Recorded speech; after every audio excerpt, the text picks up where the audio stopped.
நாமத்துக்கு மகிமை உண்டாவதாக. பிரசங்கியின் புஸ்தகம் 10ஆம் அதிகாரம் 1ஆம் வசனம்.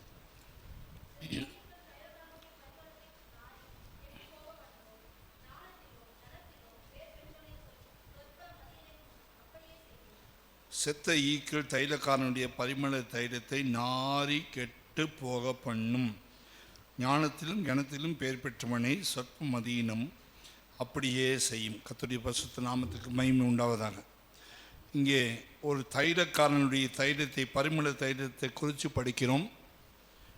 ஒரு தைலக்காரன் தைலத்தை செய்வதற்கு எவ்வளவோ பொருட்களை, வாசனை பொருட்களை, திரவியங்களை வைத்து பல நாட்கள் பிரயாசப்பட்டு அதை வேக வைத்து அதை காய்ச்சி அதை எடுத்து சுத்தம் பண்ணின எல்லா விதமான லவங்கம், பட்டை இதெல்லாம் எடுத்து அந்த அல்பான் பீசின், குங்குளியம், சாம்பிராணி எல்லாத்தையும் எடுத்து எல்லாத்துலேயும் கொஞ்சம் கொஞ்சமாக கலந்து எடுத்து செய்வதற்கு ஒரு சின்ன பாட்டில் எடுத்து செய்வதற்கே எத்தனையோ ஆயிரக்கணக்கான ரூபாய் ஆகும். நம்ம வாங்க 55 தைலம் கிடையாது, அது 10 ரூபா.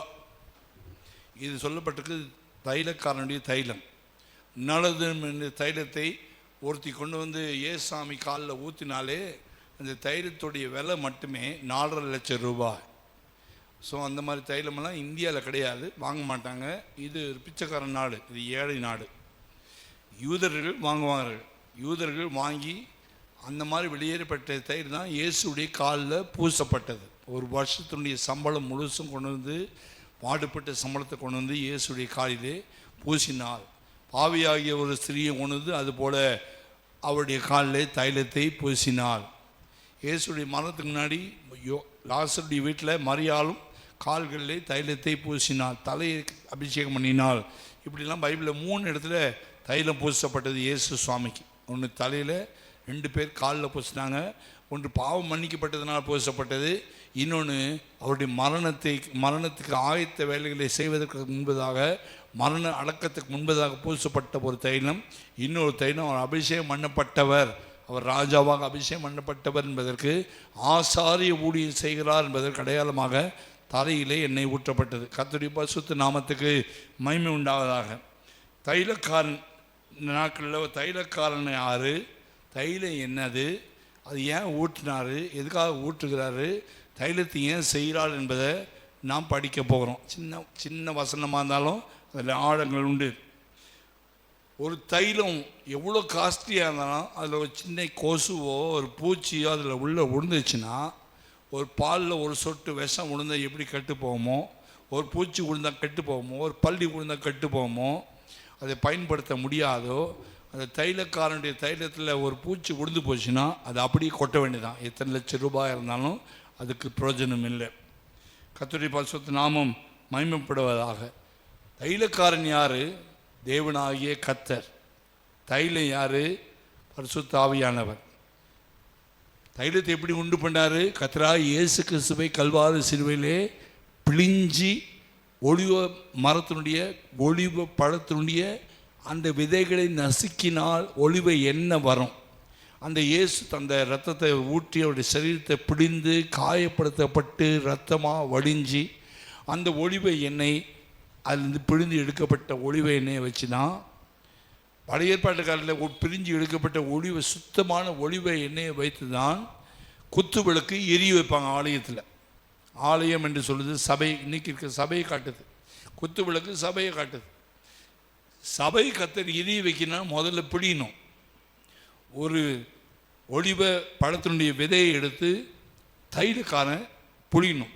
பிதாவாகிய தேவன் குமாரனாகிய இயேசுவை பிழிந்தார். பிழிந்து அங்கே தைலம் ஊற்றப்பட்டது. அந்த தைலத்தோடு முக்கியமான ஒன்று சேர்த்து நம்ம கலக்கணும், அது பரிசுத்த ஆவியானவர். பரிசுத்த ஆவியானவர் வரும்போது தான் நீங்கள் பலன் அடைந்து யூதேயாவிலும் சமாரியாவிலும் எருசலேமிலும், யூதேயாவிலும் சமாரியாவிலும் உலகத்தின் எல்லா எல்லைகளிலும் எனக்கு சாட்சி, எனக்கு வாசனை. உனக்கு வாசனைக்காக இல்லை, உனக்கு வாசனை மோந்து பார்க்கறதுக்காக அவசியம் இல்லை. உனக்கு இருக்கிற வாசனை இயேசுவை காட்டுவதற்கு, இயேசுவை மற்றவர்களுக்கு பிரதிபலிப்பதற்கு, கிறிஸ்துவின் சுவாபத்தை காட்டுவதற்கு. இயேசுவின் சுவாபம் எங்கே வெளிப்பட்டுச்சு? கல்வாரி சிலுவையில் வெளிப்பட்டுச்சு. என்ன சுவாபம் வந்துச்சு? முதல்ல பிதாவே இவர்களுக்கு மன்னி, அதான் முதல் சுவாபம். அதுதான் தைலத்தினுடைய ரகசியம். தைலத்தை ஊற்றினவன் செய்தவர் பிதாவாகிய தேவன். எப்படி செஞ்சார்? குமாரனை நசுக்கி செஞ்சார். குமாரனின் உடம்பு அங்கே நசுக்கப்பட்டது, அந்த ரத்தம் ஊற்றப்பட்டது, அந்த தைலம் அங்கே ஊற்றப்பட்ட போது அந்த தைலத்தை எடுத்து பரிசுத்த ஆவியானவரோடு இயேசு கிறிஸ்து விசுவாசிக்கிறவனுக்கு மட்டும்தான் பரிசுத்த ஆவி கொடுக்கப்படுது. மற்றவர்களுக்கு அந்த பரிசுத்த ஆவி கிடையாது. இயேசு ஒருத்தனுடைய உள்ளத்தில் வந்த பிறகு தான் பரிசுத்த ஆவி வருவார். இயேசு இல்லாதவனுக்கு பரிசுத்த ஆவியானவர் வரமாட்டார். ஆவியானவரும் வார்த்தையை ஒன்றா தான் சேர்ந்து செயல்படுவாங்க தவிர வார்த்தையானவரும் ஆவியானவரும் தனித்தனியாக செயல்பட மாட்டார்கள். அப்போ தேவன் தைலத்தை ஊற்றினார், தேவன் தைலத்தை செய்தார். உலக தோட்டத்துக்கு முன்பாகவே நமக்கு ஒரு அடிக்கப்பட்ட ஆட்டுக்குட்டியை வச்சிருந்தார். அப்போவே மனிதனை சாத்தானுடைய கையிலிருந்து மீட்டெடுத்து உலகத்திலிருந்து, பாவத்திலிருந்து, அசுத்தங்களிலிருந்து, அக்கிரமத்திலிருந்து மீட்டி எடுத்து தன் சொந்த பிள்ளையை மாற்றுவதற்கு தன் சொந்த குமாரனை அடிக்கப்படுகிற ஆள் அங்கே வைத்திருந்தால் அந்த ஆட்டை ஏற்ற காலம் வரும்போது வார்த்தை பூமிக்கு அனுப்பிடும் போது அவர் ஆட்டுக்குட்டியாக மாறினார். அந்த ஆட்டுக்குட்டியானவர் நமக்காக கல்வாரி சிலுவை ரத்தம் சிந்தினார். அந்த கல்வாரி சிந்தின ரத்தம் அந்த ரத்தத்தை விசுவாசிக்கும் போது ரட்சிப்பு கிடைக்கும் போது ரட்சிப்பை வஸ்திரமாக உடுத்தினால் அது ரத்தத்தினால் செய்யப்பட்ட வஸ்திரம். இயேசுவின் ரத்தத்தை உடுத்திக்கிட்டு நாம் பொய் சொல்ல முடியாது. இயேசுவின் ரத்தத்தை மேலே போட்டு உடுத்திக்கிட்டு பாவம் செய்ய முடியாது. இயேசுவின் ரத்தத்தை மேலே போட்டு உடுத்திக்கிட்டு அநியாய அக்கிரமம் பண்ண முடியாது. இயேசுவின் ரத்தத்தை மேலே போட்டு உடுக்கிட்டு நான் கிறிஸ்தவன் என்று சொல்லிக்கிட்டு அந்த ரத்தத்துக்கு நாம் துரோகம் பண்ணக்கூடாது. கர்த்தருடைய பரிசுத்த நாமத்துக்கு மகிமை உண்டாவதாக. ரெண்டாவது, அந்த ரத்தம் மேலே பூசப்பட்டது மாத்திரம் கிடையாது, ஞானஸ்தானத்தில் அவரோடு கூட சேர்ந்து அவரோடு கூட பழைய மனுஷனை அடக்கத்தையும் பண்ணிட்டு புதிய மனுஷனாக எழும்பும் பொழுது நீதியின் சால்வையும் போட்டார். தைலத்துடைய ரெண்டாவது பகுதி நீதியின் சால்வை.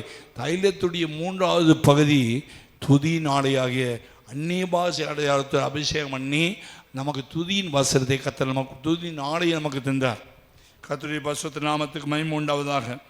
இந்த தைலம் சுத்தமான தைலம், வெளியேற பெற்ற ரத்தம், வெளியேற பெற்ற அபிஷேகம், வெளியேற பெற்ற வஸ்திரம்.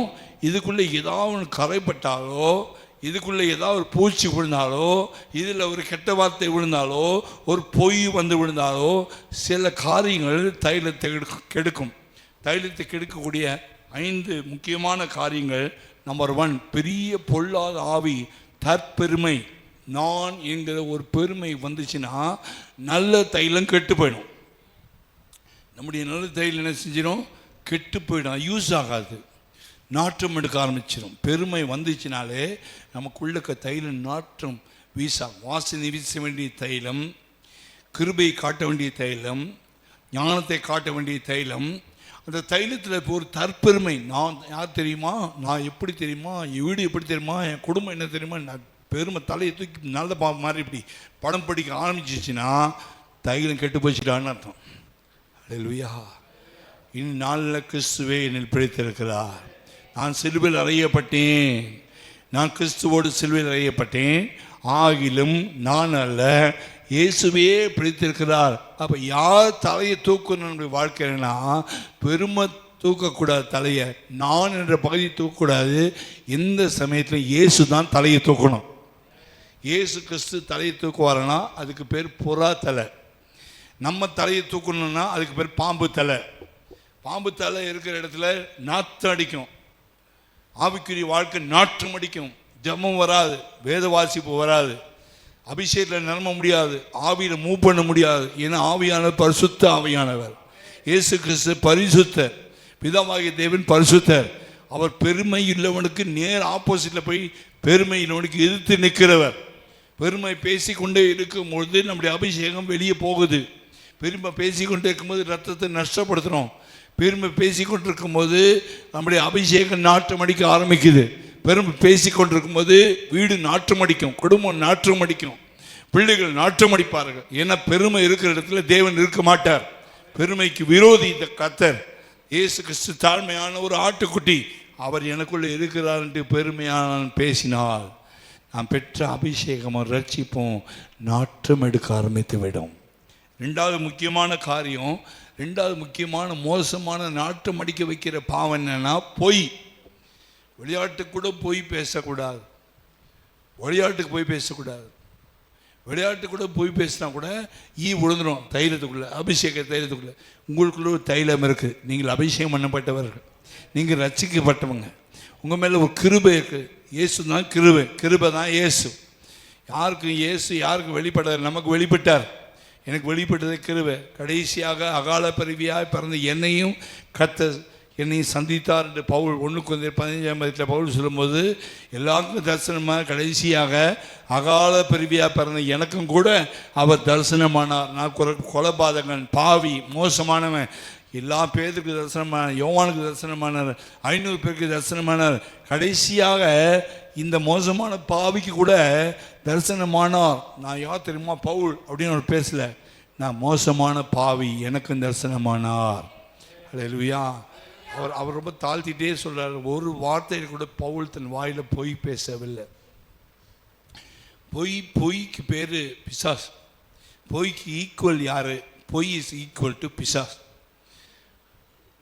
அங்கே சொல்லப்பட்டிருக்கு பாருங்க, 8ஆம் அதிகாரம் 44ஆம் வசனம். யோவான் 8:44. பொய் யாருக்கு ஈக்குவல்? பொய் வாயில வந்துச்சுன்னா யாருடைய பிள்ளை? நம்ம யாருடைய பிள்ளைன்னு சொன்னால், பொய் வாயில வந்துச்சுன்னா பிசாசு தான் நமக்கு தகப்பன். வாசிங்க மத்தி. நீங்கள் உங்கள் பிதாவாகிய பிசாசானவனால் உண்டானவர்கள், உங்கள் பிதாவினுடைய இச்சையின்படி செய்ய மனதாயிருக்கிறீர்கள். அவன் ஆதி முதல் கொண்டு மனுஷனுடைய கொலைபாதகனாக இருக்கிறான். சத்தியம் அவனுக்குள் இல்லாதபடினால் அவன் சத்தியத்தில் நிற்க மாட்டான்.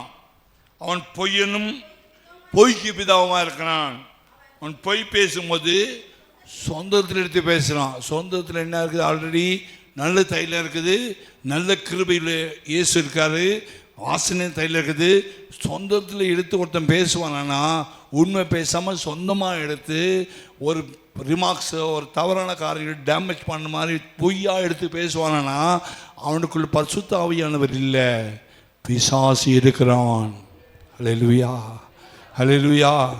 பொய் நம்ம வாழ்க்கையில் வந்து விழுந்த உடனே உன் தைலம் கெட்டு போகுது. நம்முடைய தைலம் கெட்டு போயிடும். தைலம் கெட்டு போன பிறகு சரியான ஒரு அபிஷேகம் இருக்காது. தைலம் கெட்டு போன பிறகு நல்ல சோத்திரம் பண்ண முடியாது. தைலம் கெட்டு போன பிறகு நல்ல ஆவி நிறைய முடியாது. தைலம் கெட்டு போன பிறகு பாட்டு வராது, ஜெபம் வராது. ஏன்னா தைலம் நாத்தம் அடிக்க ஆரம்பிச்சிச்சு.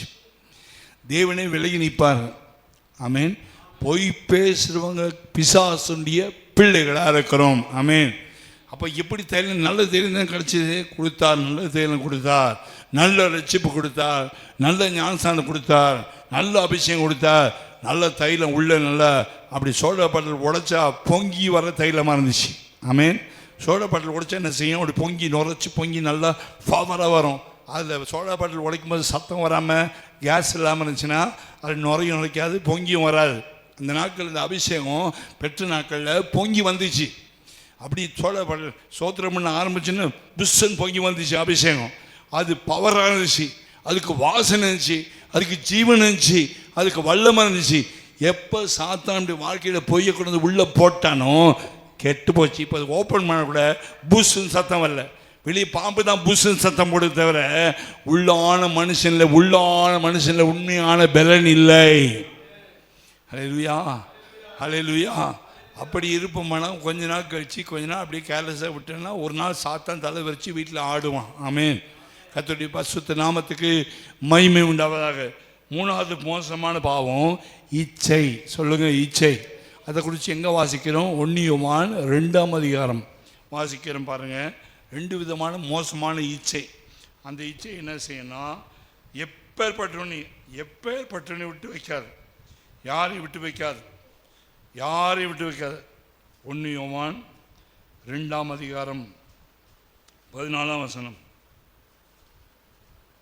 2:14. ஆதி முதல் கொண்டு நீங்கள் அறிந்திருக்கிறதுனாலே உங்களுக்கு எழுதியிருக்கிறேன். நீங்கள் பலவான்களாக இருக்கிறதுனாலும் தேவ வசனம் உங்களில் நிலைத்திருக்கிறதுனாலும் பொல்லங்கனை ஜெயித்ததினாலும் உங்களுக்கு எழுதியிருக்கிறேன். உலகத்திலும் உலகத்தில் உள்ளவைகளிலும் அன்பு கூறாதிருங்கள். அன்பு கூறாதிருங்கள். ஒரு உலகத்தில் அன்பு கூர்ந்தால் அவனிடத்தில் பிதாவின் அன்பு இல்லை. இல்லைன்னா வாசனை இல்லை, தைலத்துடைய வாசனை குறைஞ்சிடும். உலகத்தில் அன்பு கூர்ந்தால் ஆமென். சரி, கெட்டு போனாங்க. தேமா என்னப்பட்டவனை பற்றி பவுல் சொல்கிறாரு, தேமா என்னப்பட்டவன் என்னை விட்டு என் கூட தான் மொழி செஞ்சான், என் கூடவே வந்தான், அவன் என்னை விட்டு விலகி உலகத்துக்கு பின்னாடி போயிட்டான்ட்டு பவுல் தீமோத்தேயுக்கு எழுதுகிறாரு. ஆமென். அதை வாசிக்க நல்ல தீமோத்தேயுல வாசித்து பாருங்கள். தேமா என்னை விட்டு விலகி உலகத்தை தேடிக்கொண்டான். லோத்து ஆபிரகாமை விட்டு விலகி உலகத்தை தேடிக்கொண்டான். ஏசா யாக்கோபு விட்டு விலகி உலகத்தை தேடிக்கொண்டான். பைபிளை நீங்கள் பார்த்தீங்கன்னா சிலர் விட்டு கட்டாவாங்க. கட்டாகிறான்னா உலகத்துக்கு ட்ராக் பிரிஞ்சு போச்சுன்னு அர்த்தம். அல்லேலூயா. சில ஊழியங்கள் நான் செய்ய மாட்டேன், ஊழியம் வேணாம், அந்த மாதிரி ஊழியத்தெலாம் எடுத்துருங்கன்னு நான் சொன்னாலும் நீங்கள் விலகுறாங்கன்னு அர்த்தம். ஆமென். நாம் கத்தரை விட்டு விலகும் போது சில ஊழியங்களை செய்ய முடியாது, கத்தரை விட்டு வேதத்தை வாசிக்க முடியாது, கத்தரை விட்டு விலகும் போது பாட்டு பாட முடியாது, ஜெபிக்க முடியாது, சோத்திரம் பண்ண முடியாது, ஆவியில் நிறைய முடியாது. யாரையாவது குற்றப்படுத்தினாலும் தூக்கம் வரும். ஆமென். ஏன்னா அவங்க உலக இச்சை அவங்களுக்குள்ளே வந்துருச்சு, உலக ஆசை வந்துருச்சுன்னா அவங்க யாரையாவது குற்றம் தான் படுத்துவாங்களே தவிர அவங்க தேவனோடு நெருங்க முடியாது. அன்பு கூறாது. அன்பு ஏனெனில் மாம்சத்தின் நிச்சயம், கண்களின் நிச்சயம், ஜீவனத்தின் பெருமையுமான உலகத்தில் உள்ளவைகள் எல்லாம் பிதாவினால் உண்டானவைகள் அல்ல, அவை உலகத்தில் உண்டானவைகள். உலகத்தில் உள்ள தலைவன் யாரு? பிசாசு. உலகத்திற்கு அதிபதி ஒருத்தருக்கான். உலகத்தின் அதிபதி என்னிடத்தில் வருகிறான், அவனுக்கு என்னிடத்தில் ஒன்றுமில்லை இயேசு சொன்னார். நீங்கள் பைபிளை திறந்து பார்க்கணும், கண்டிப்பாக பார்க்கணும், கண்டிப்பாக பார்க்கணும். இன்றைக்கி நிறைய பேர் பைபிளை திறந்து பார்க்காதனால தான் நாங்கள் கம்பராமாயணம் பேசுகிறோம், பைபிள் பேசுறதுலன்னு தப்பாக நினைக்கிறீங்க. பைபிளில் பாருங்கள், பைபிளுக்கு நல்லா பாருங்கள். உங்கள் பக்கத்தில் இருக்கவங்க பைபிள் வாசிக்க தெரியாதவங்க பக்கத்தில் இருக்கவங்க பார்த்து எனக்கு கொஞ்சம் வாசித்து கொடுங்கன்னு கேளுங்க. ஏன்னா பாஸ்ட் பைபிள் தான் பேசுகிற தெளிவு உங்களுக்கு வரணும். அதனால தான் பைபிள் பார்க்க சொல்கிற காரணம், அநேகர் நீ கதை கேட்குற மாதிரி பிரசங்க கேட்டு போகிறதுனால எனக்கு ஆபத்து, உங்களுக்கு ஆபத்து. என்ன குற்றம் சாட்டுவதற்கு நீங்கள் உங்களை பிசாசு ஒரு ஆயுதமாக யூஸ் பண்ணுவான். நீங்கள் சாத்தானுடைய கையில் ஆயுதமாக போகாதபடிக்கு வேத புஸ்தகத்தை திறந்து பார்க்கணும், படிக்கணும், பார்க்கணும், நீ வாசிக்கணும், வாசிக்கணும். பாஸ்டர் சொன்னாலும் நீ வெளியே போய் சொல்லக்கூடாது. கர்த்தர் எழுதியிருக்கிறாரு சொல்லு, எழுதப்பட்டிருக்கிறதே. பிசாசு இயேசுக்கிட்ட வந்தபோது இயேசு என்ன சொன்னார்? மனுஷனை 10 நாள் மாத்திரமல்ல தேவனுடைய வாயில் பொறுப்பு ஒரு வார்த்தை படைப்பான் என்று எழுதியிருக்கிறது. தேவனாய் கர்த்தரை பரிச்சை பாராதிருப்பாயாக என்று எழுதியிருக்குதேன்னு சொல்லணும் பிசாசுக்கு. ஆமென். தேவனாய் கர்த்தர் ஒருவருக்கு தாழ விழுது காலில் விழுதுன்னு எல்லாத்தையும் கொடுக்குறேன்னு பிசாசு சொல்லும்போது ஏசாமி சொன்னார், இந்த பிதாவாகி தேவன் இருக்கார், தேவன் ஒருவருக்கு ஆனந்தம் செய்வாய் என்று எழுதியிருக்கிறே. பாஸ்டர் சொன்னார் பேசாதீங்க, எழுதியிருக்கிறேன்னு சொல்லு. இந்த பிசாசு வீட்டு வாசல் வந்தாலும் இந்த பைபிளில் இப்படி எழுதியிருக்கிறேன்னு பிசாசுக்கு சொல்லு. அந்த குடும்பம் பிடிச்ச பிசாசை முடி பிடிச்ச ஆட்டி எழுதியிருக்குது பேசிப்பார். பிசாசும் எல்லை விட்டு ஓடி போயிடுவான். அந்த பாஸ்டர் இப்படி சொன்னார், அந்த பாஸ்டர் இப்படி சொன்னார், அப்படி பேசாத. நீ ஆவிக்குரியவனே கிடையாது. அப்படி நீ பேசின ஆவிக்குரியவன் கிடையாது. எழுதியிருக்குது. நீ பேசினால்தான் பிசாசு வெட்கப்பட்டுவான். அல்லேலூயா. இது எத்தனை வருஷம், 50 வருஷம், 100 வருஷம் விசுவாசம் சரி, நான் கற்றுக் கொடுக்குறேன். எந்த சபைக்கு நீ போனாலும் பரவாயில்ல, எந்த பெரிய சபைக்கு போனாலும் பரவாயில்ல, பாஸ்டர் சொன்னார்னு சொல்லாத. கர்த்தர் எழுதியிருக்கிறார் சொல்லு. எழுதி வைத்திருக்கிறது. முதலாவது தேவனுடைய ராஜ்யத்தை நீதி தேடுங்கள், அப்பொழுது இவையெல்லாம் கூட்டங்களுக்கு அகினால் கூட்டங்களுக்கு வான் பாஸ்டர் சொல்றான்னு சொல்லாத. மத்திய 6:33 பிசாசே எழுதியிருக்கிறேன்னு சொல்லு. இன்னிலிருந்து இந்த சபையில் கற்றுக்கொள்ள வேண்டிய முக்கியமான பாடம், பாஸ்டர் சொல்றான் நீ பேசினா நீ பிசாசுடைய பிள்ளை, ஆனால் கர்த்தர் எழுதியிருக்கிறான்னு சொன்னா நீ ஆண்டவருடைய பிள்ளை. அல்லேலூயா. இன்னைக்கு ஏன் அநேகருடைய வாழ்க்கை மாறாமல் இருக்கு தெரியுமா? பாஸ்டர் சொன்னாரு, ஐயா சொன்னாரு, சொல்லாரு. ஐயா சொல்லல, கொய்யாம சொல்லல, ஆண்டவர் எழுதியிருக்காருன்னு சொல்லு. இயேசு எழுதியிருக்கார். எந்த சபை விசுவாசிகளை பார்த்தாலும் எங்கள் பாஸ்டர் அப்படி சொன்னாலும் சொல்லாரு, என் பேரை யூஸ் பண்ணாத, ஆண்டவர் பேரை யூஸ் பண்ணு. கர்த்தர் எழுதியிருக்கிறார், கர்த்தர் சொல்லியிருக்கிறார், வாதையும் கூடாது அணுகாது, கர்த்தர் எழுதியிருக்கிறார். ஆமென். கர்த்தர் சொன்னார், கர்த்தர் சொன்னார், கர்த்தர் சொன்னார், கர்த்தர் சொன்னார். எந்த வார்த்தை நான் பேசினாலும் வசனத்தில் நான் பேசுவேன், சொந்தமாக நான் பேசுவது கிடையாது. ஆமென். ஹல்லேலூயா. அதனால் நீங்கள் யார்கிட்ட இங்கேருந்து வெளியே போய் பேசினாலும் ரோட்டில் போகும்போது நீங்கள் ஐயா அப்படி சொன்னார்னு பேசிட்டு போத, கர்த்தர் சொல்லியிருக்காரு பாரு, எதிர்காப்பாரு, எதிர்காப்பாரு, எதிர்காப்பாரு. நீ அப்படி பேசினா தான் கர்த்தர் உன்னை ஆசீர்வதிப்பார். இன்னைக்கு வரைக்கும் அநேக குடும்பங்கள் ஆசீர்வதிக்கப்படாமல் இருக்க காரணம், ஆண்டவர் சொன்னார், கர்த்தர் எழுதியிருக்காருன்னு சொல்லாமல் ஐயா சொன்னார்னு சொல்லி கெட்டு போய் நாசமாக போயிருக்கும். அதை மாற்றுங்க. நீங்கள் சிஸ்டமை மாற்றினீங்கன்னா தான் பிசாசு உங்களை விட்டு ஓடி போவான். ஹல்லேலூயா, ஹல்லேலூயா. ஏன் அப்படி சொல்கிறோம்? கொஞ்சம் உலகத்தில் ஆசை இருக்குது, கொஞ்சம் இச்சை இருக்குது. அதனால் தேவனுடைய வார்த்தையும் சொல்ல முடியாதபடிக்கு ஐயா சொன்னார், பாஸ்டர் சொன்ன சொல்லி நம்மளை ஏமாற்றிக்கிறோம். இல்லை, உலகத்தில் 2 இச்சை இருக்குது. ஒன்று கண்களின் இச்சை, அதை பார்த்து வரக்கூடிய இச்சை. இன்னொன்று மாம்சத்தின் இச்சை. அது மாம்சத்தில் பாவத்தை செய்து அதனால வரக்கூடிய இச்சை. பாவத்துக்குள்ளே விழுந்துடுறது மாம்சத்தின் இச்சை. கண்ணில் பார்க்கறது பார்வையில் வந்த இச்சை. ஆசை வேற, இச்சை வேற. ஏதோ ஒரு காரியத்தை ஒரு சினிமா வால்பரிசை பார்த்துட்டோம், ஒரு வாட்டி பார்த்துட்டு விலகி போயிட்டா அதுக்கு பேர் இச்சை இல்லை. அதை பார்த்துக்கிட்டே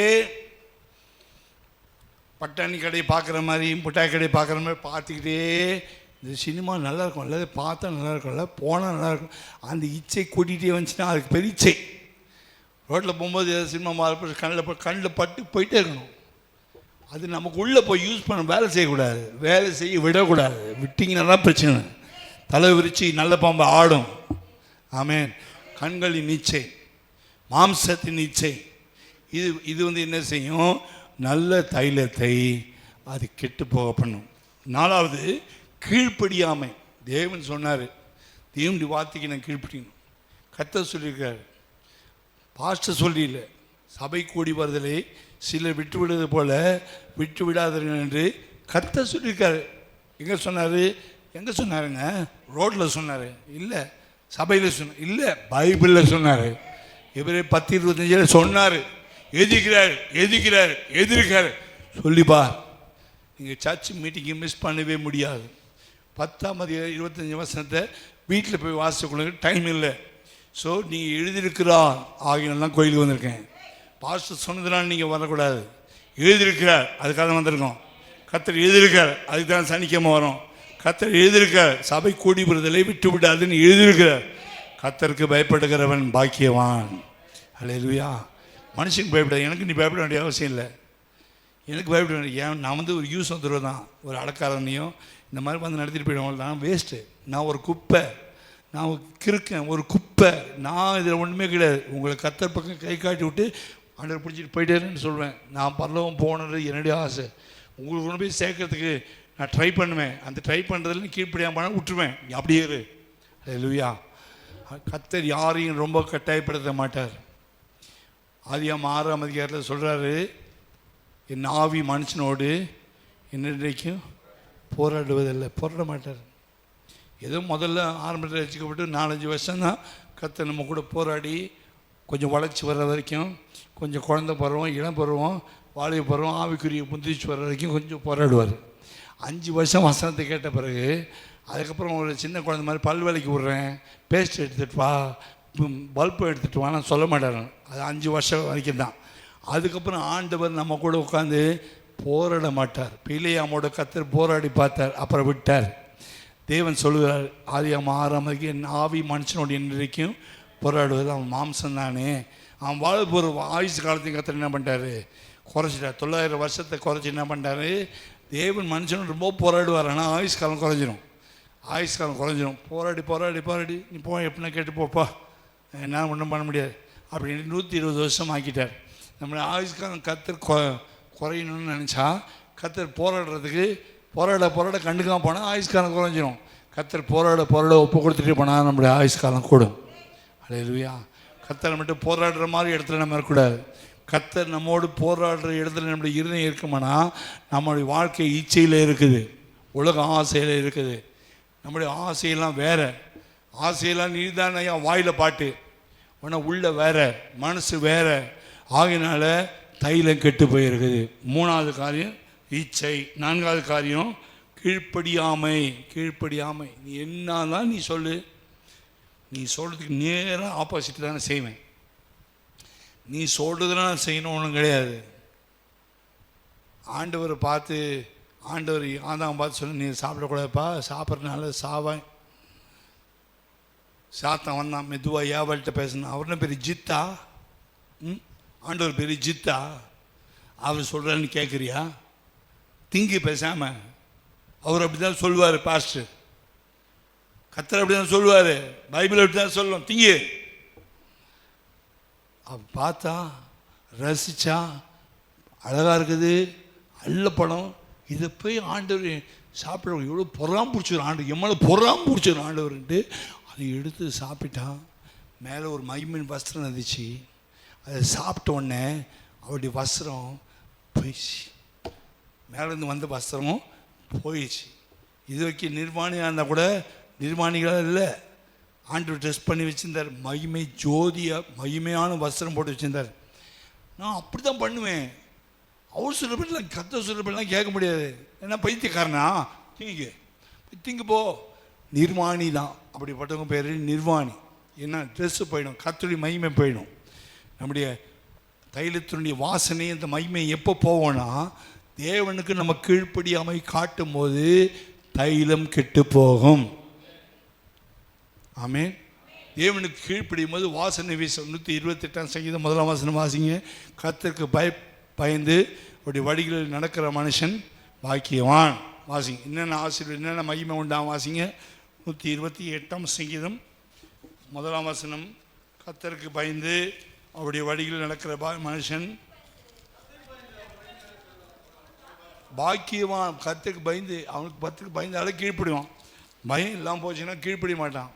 வாதியார் என்ன பண்ண முடியும், ஹெட்மாஸ்டர் என்ன பண்ண முடியும், என்னடா பெரியவன் அப்படின்னு நினைக்கிறவன் கீழ்ப்படிய மாட்டான். எங்களுடைய வாதியாருக்கும் எங்களுடைய ஹெட்மாஸ்டருக்கு ஏன் நான் கீழ்ப்படிஞ்சோன்னா எங்களுடைய படிப்பு நல்லாயிருக்கும், எதிர்காலம் நல்லாயிருக்கும், என்னுடைய மார்க்கு நல்லாயிருக்கும், நல்ல படிப்பு உண்டாகும். பெரியவங்களை பகைச்சிக்கிட்டு படிப்பு வராது. அதனால் கீழ்ப்படிஞ்சாங்க. கர்த்தருக்கு அப்படின்னா கர்த்தருக்கு அதை விட ஜாஸ்தி என்ன செய்யணும், பயப்படணும். பயந்து வழிகள் நடக்கிற மனுஷன் எவனோ அவன்தான், அவனுடைய கை தான் அவன் வாங்குகிற சம்பளத்தை ஒரு ஆசீர்வாதத்தை எடுக்க முடியும். ஆமென். யாருடைய கை ஆசீர்வதிக்கப்பட்டிருக்கோன்னா உன் கைகளின் பிரயாசத்தை நீ சாப்பிடுவாய். நீ வாங்குகிற சம்பளம் ஒரு 10 ரூபா கூட சத்துருக்கோ டாக்டருக்கோ வீணாக போகக்கூடாது. முடிஞ்ச அளவுக்கு உன்னுடைய சம்பளம் உனக்கு யூஸ் ஆகணும், நீ சாப்பிடணும். நீயும் உன் பிள்ளைகளும் சமாதானமாய் சாப்பிடுறதுக்கு தான் உன் கையை கர்த்தர் ஆசீர்வதிக்கிறார். உன் கையின் பிரயாசத்தையும் ஆசீர்வதிக்கிறார். ஆசீர்வதிச்சு பாக்கியம் உண்டாயிருக்கும், நன்மை உண்டாயிருக்கும். வீட்டு ஓரத்தில் இருக்கணும், வீட்டு ஓரத்தில் இருக்கணும். வீட்டு ஓரத்தில் இருந்தால் தான் மனைவி. வீட்டை தாண்டி போனால் மனைவி இல்லை. திராட்சைக்குடியை போல் இருப்பாள் உன் பிள்ளைகள். உன் பந்தியை சுற்றிலும் ஓடியும் மறக்காண்ட பிள்ளைகள் நல்லா இருப்பாங்க, ஆசீர்வமாக இருப்பாங்க. இவ்விதமாய் கர்த்தருக்கு பயப்படுறான கர்த்தருக்கு கீழ்ப்படுகிறான். ஆண்டவர் ஆபிரகாம் ஈசாக்கை வெட்ட சொன்னோன்னு போய் கத்தியை தூக்கிட்டான். அதான் கீழ்ப்படுதல், அதுதான் கீழ்ப்படுதல். பிள்ளையை போய் வெட்ட சொல்கிறிய அப்படின்னு நம்ம கேட்போம்னா நம்ம கர்த்தருக்கு பயப்படலன்னு அர்த்தம். பிள்ளையை போய் வெட்ட சொல்கிறிய, ஆண்டவர் இப்படிலாம் சொல்லுவாரா? இப்படிலாம் ஆண்டவர் செய்வாரா? உன் புத்தி, சுய புத்தி, உன் ஞானம் குப்பையில் போடு. கர்த்தர் சொல்கிறத செய். கத்திக்கு ஓங்கணும். ஆவிக்குரியவர்கள் நான் சொல்வதை புரிந்து கொள்ள முடியும், மாம்சத்தில் இருக்கிறவங்க புரிந்து கொள்ள முடியாது. கத்தி ஓங்குறான். பையன் கேட்குற வழியில், அப்பா ஆடு இல்லையா? கத்தி இருக்குது, நெருப்பு இருக்குது, ஆடு இல்லை. அவன் சொல்லுவான் கர்த்தர் பார்த்து கொள்வார். பூரா சொன்னான் கர்த்தர் பார்த்துக்கொள்வார். கர்த்தருக்கு நான் கீழ்ப்படுகிறேன், என் கையின் பிரயாசம் ஆசீர்வதிக்கப்படும். கத்தியை ஓங்கினாங்க என்னை ஆசீர்வதிப்பார். கர்த்தர் சொன்ன வார்த்தைக்கு நான் உண்மையாக கீழ்ப்படுவேனால் 2 துண்டா எகிரி பிச்சிட்டு போனான். ஈசாக்கு தலை தனியாக உடம்பு தனியாக போனான், ஓட்டி கொடுப்பார். அது அவனுடைய விசுவாசம். அதனால் சாராள்கிட்ட போய் சொல்லலை, பொண்டாட்டி ஏன் சொல்லலை, இப்போ கண்டதையும் சொல்லி இருக்கிற விசுவாசமான செஞ்சிடும், மொட்டை அடிச்சிருவான். பொண்டாட்டி போய் சொன்னேன், அவர் இப்படி ஆண்டர் இப்படி சொல்கிறாரு, நம்ம பிள்ளைங்க கொண்டு போய் படிச்சது. ஐயோ ஏய் முட்டாள்ற, நீ ஒரு அப்பாவாடி, நீ என்ன சொன்ன ஆண்டருக்கு கூட்டு வந்து கொடுக்குறேன்னு சொல்லிட்டியா? அதை செய்யாத. பாத்ரூம் நான் வைக்கலுக்குள்ளே போய் பையனை ஒழிச்சு வைக்கிறேன், அதெல்லாம் செஞ்சிடாத. என்ன முட்டாள் நீ, இத்தனை வச்சு காத்துலேருந்து பிள்ளையை பற்றிட்டு வெட்டுன்ற ஆண்டவர், நீ செஞ்சிடுவியா? செஞ்சினா பாரு. அவள் மிரட்டியிருப்பாள், பத்திரக்காளி மாதிரி 10 கொம்படி எழுந்திருப்பா. அவள் போய் பயந்து, ஐயோ இப்போ பத்திரக்காளி மாதிரி ஏஞ்சிட்டாலே, ஐயோ ஐயோ. அப்போ நான் ஆண்டவர் சொல்லப்படலாம் செய்வேனா, நம்ம அவள் லைன்லேயே போயிடுவோம். ஹலோ இருக்கிறீங்களா? கத்துருங்களா? நீங்கள் யாரும் அப்படி இல்லை சொல்கிறேன். எடுக்கிற படம் எடுத்தால் டேஞ்சர், நல்லவங்களும் அவுட் ஆகிடுவாங்க. அதனால் அப்புறம் பார்த்தேன், இவர்கிட்ட போய் கேட்கக்கூடாது. இவக்கிட்ட போய் கேட்டால் கத்தருக்கு நான் பயப்படுற காரியம் கெட்டு போயிடும், கீழ்ப்படுகிற காரியம் கெட்டு போயிடும், என் நல்ல தைரியம் கெட்டு போயிடும், ஆண்டவருக்கு நான் ஸ்நேகிதன்ற நல்ல ஃப்ரெண்ட்ஷிப் போயிடும், ஆண்டவரோட ஃப்ரெண்ட்ஷிப் போயிடும்ட்டு அவகிட்டையும் சொல்லு. போகிற வேலைக்காரன் கூட வராங்க, அந்த 2 வேலைக்காரன் கழுதி நிறுத்திட்டு, டேய் நீங்கள் இங்கே இருடா, நானும் பையன் 2 பேரும் பலி சேர்த்துட்டு 2 பேர் பத்திரமா வருவோன்னு தான் சொல்லிட்டு போகிறான். ஒருத்தன் தான் வருவேன்னு சொல்ல, 2 பேரும் வருவேன்னு தான் சொன்னான். ஏன்னா இந்த லூசு பசங்கிட்ட சொன்னால், வேறு யார்கிட்ட இந்த கத்த சொன்ன விஷயத்த சொன்னால் அவன் என்ன பண்ணுவான், அவன் இது ஒரு 10 கும்பா 20 கும்பாயிடும். சார் உங்கள் ஒய்ஃபுக்கு சொன்னீங்களா ஒரு வார்த்தை? அவன் கேட்பான், இல்லைடா சார் இங்கே இல்லைங்க சார், நாங்கள் போய் உங்கள் ஒய்ஃப்கிட்ட சொல்லிட்டு வரோன்னு இதுக்குன்னே மின்னங்கிட்ட போயிட்டு வருவானுங்க. போட்டு கொடுத்துட்டு வந்துட்டு, இது பாரு வீட்டில் மனைவி உருண்டு பிறண்டு தொண்டையை நெஞ்சில் அடிச்சுட்டு அழுகுறான், வந்துருங்க சார் பேசாமல். அவன் அதனால் வேலைக்காரங்கிட்டே விஷயம் சொல்ல, கத்த சொன்னால் அப்படியே செய்யணும். கத்தி எப்படி ஓங்கும் போது கத்த, இப்போது நீ எனக்கு பயந்திருக்கிறாய் என்று அறிந்திருக்கிறேன், இந்த காரியத்தை நீ செய்தபடினால நீ சத்துருக்குடைய வாசப்படியை மதிப்ப, உன் சந்ததியை நட்சத்திரங்களுக்கு ஒப்பாக மாற்றுவேன், உன்னுடைய சந்ததி மணலத்தினை மாற்றுவேன், உன்னை ஆசீர்வதிக்கிறவனை ஆசீர்வதிப்பேன், உன்னை சபிக்கிறவனை சபிப்பேன். பயங்கரமான ஆசீர்வாதங்கள் அள்ளி போனஸ் மேலே வட்டி போட்டு இந்த கத்தியை ஓங்கின ஒரு கீழ்ப்படிதற்கு இவ்வளவு ஆசீர்வதிப்பாரானால், நாம் ஒரு கீழ்ப்படியாமை காட்டினால் எவ்வளவு ஆசீர்வாதம் நம்மை விட்டு போய்விடும். 4 வசனம்.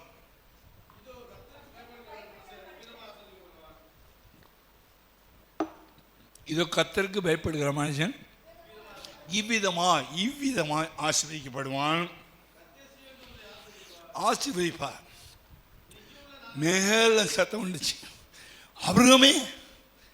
அபிரகாமே பிள்ளையாண்டி மேல் கையை போடாதே. அதுதான் சீயோனின் வர ஆசீர்வாதம். கீழ்ப்படுதல் உண்மையா இருந்துச்சுன்னா மேலிருந்து சத்தம் வரும். உன் தைலம் கெட்டு போகாது, உன் தைலத்துடைய வாசனை கூடும், உன்னுடைய மகிமை கூடும், உன்னுடைய அபிஷேகம் கூடும், உன்னுடைய கீழ்ப்படுதல் கூட கூட கூட தைலத்துக்கு இன்னும் வாசனை ஜாஸ்தி ஆயிடும். அல்லேலூயா.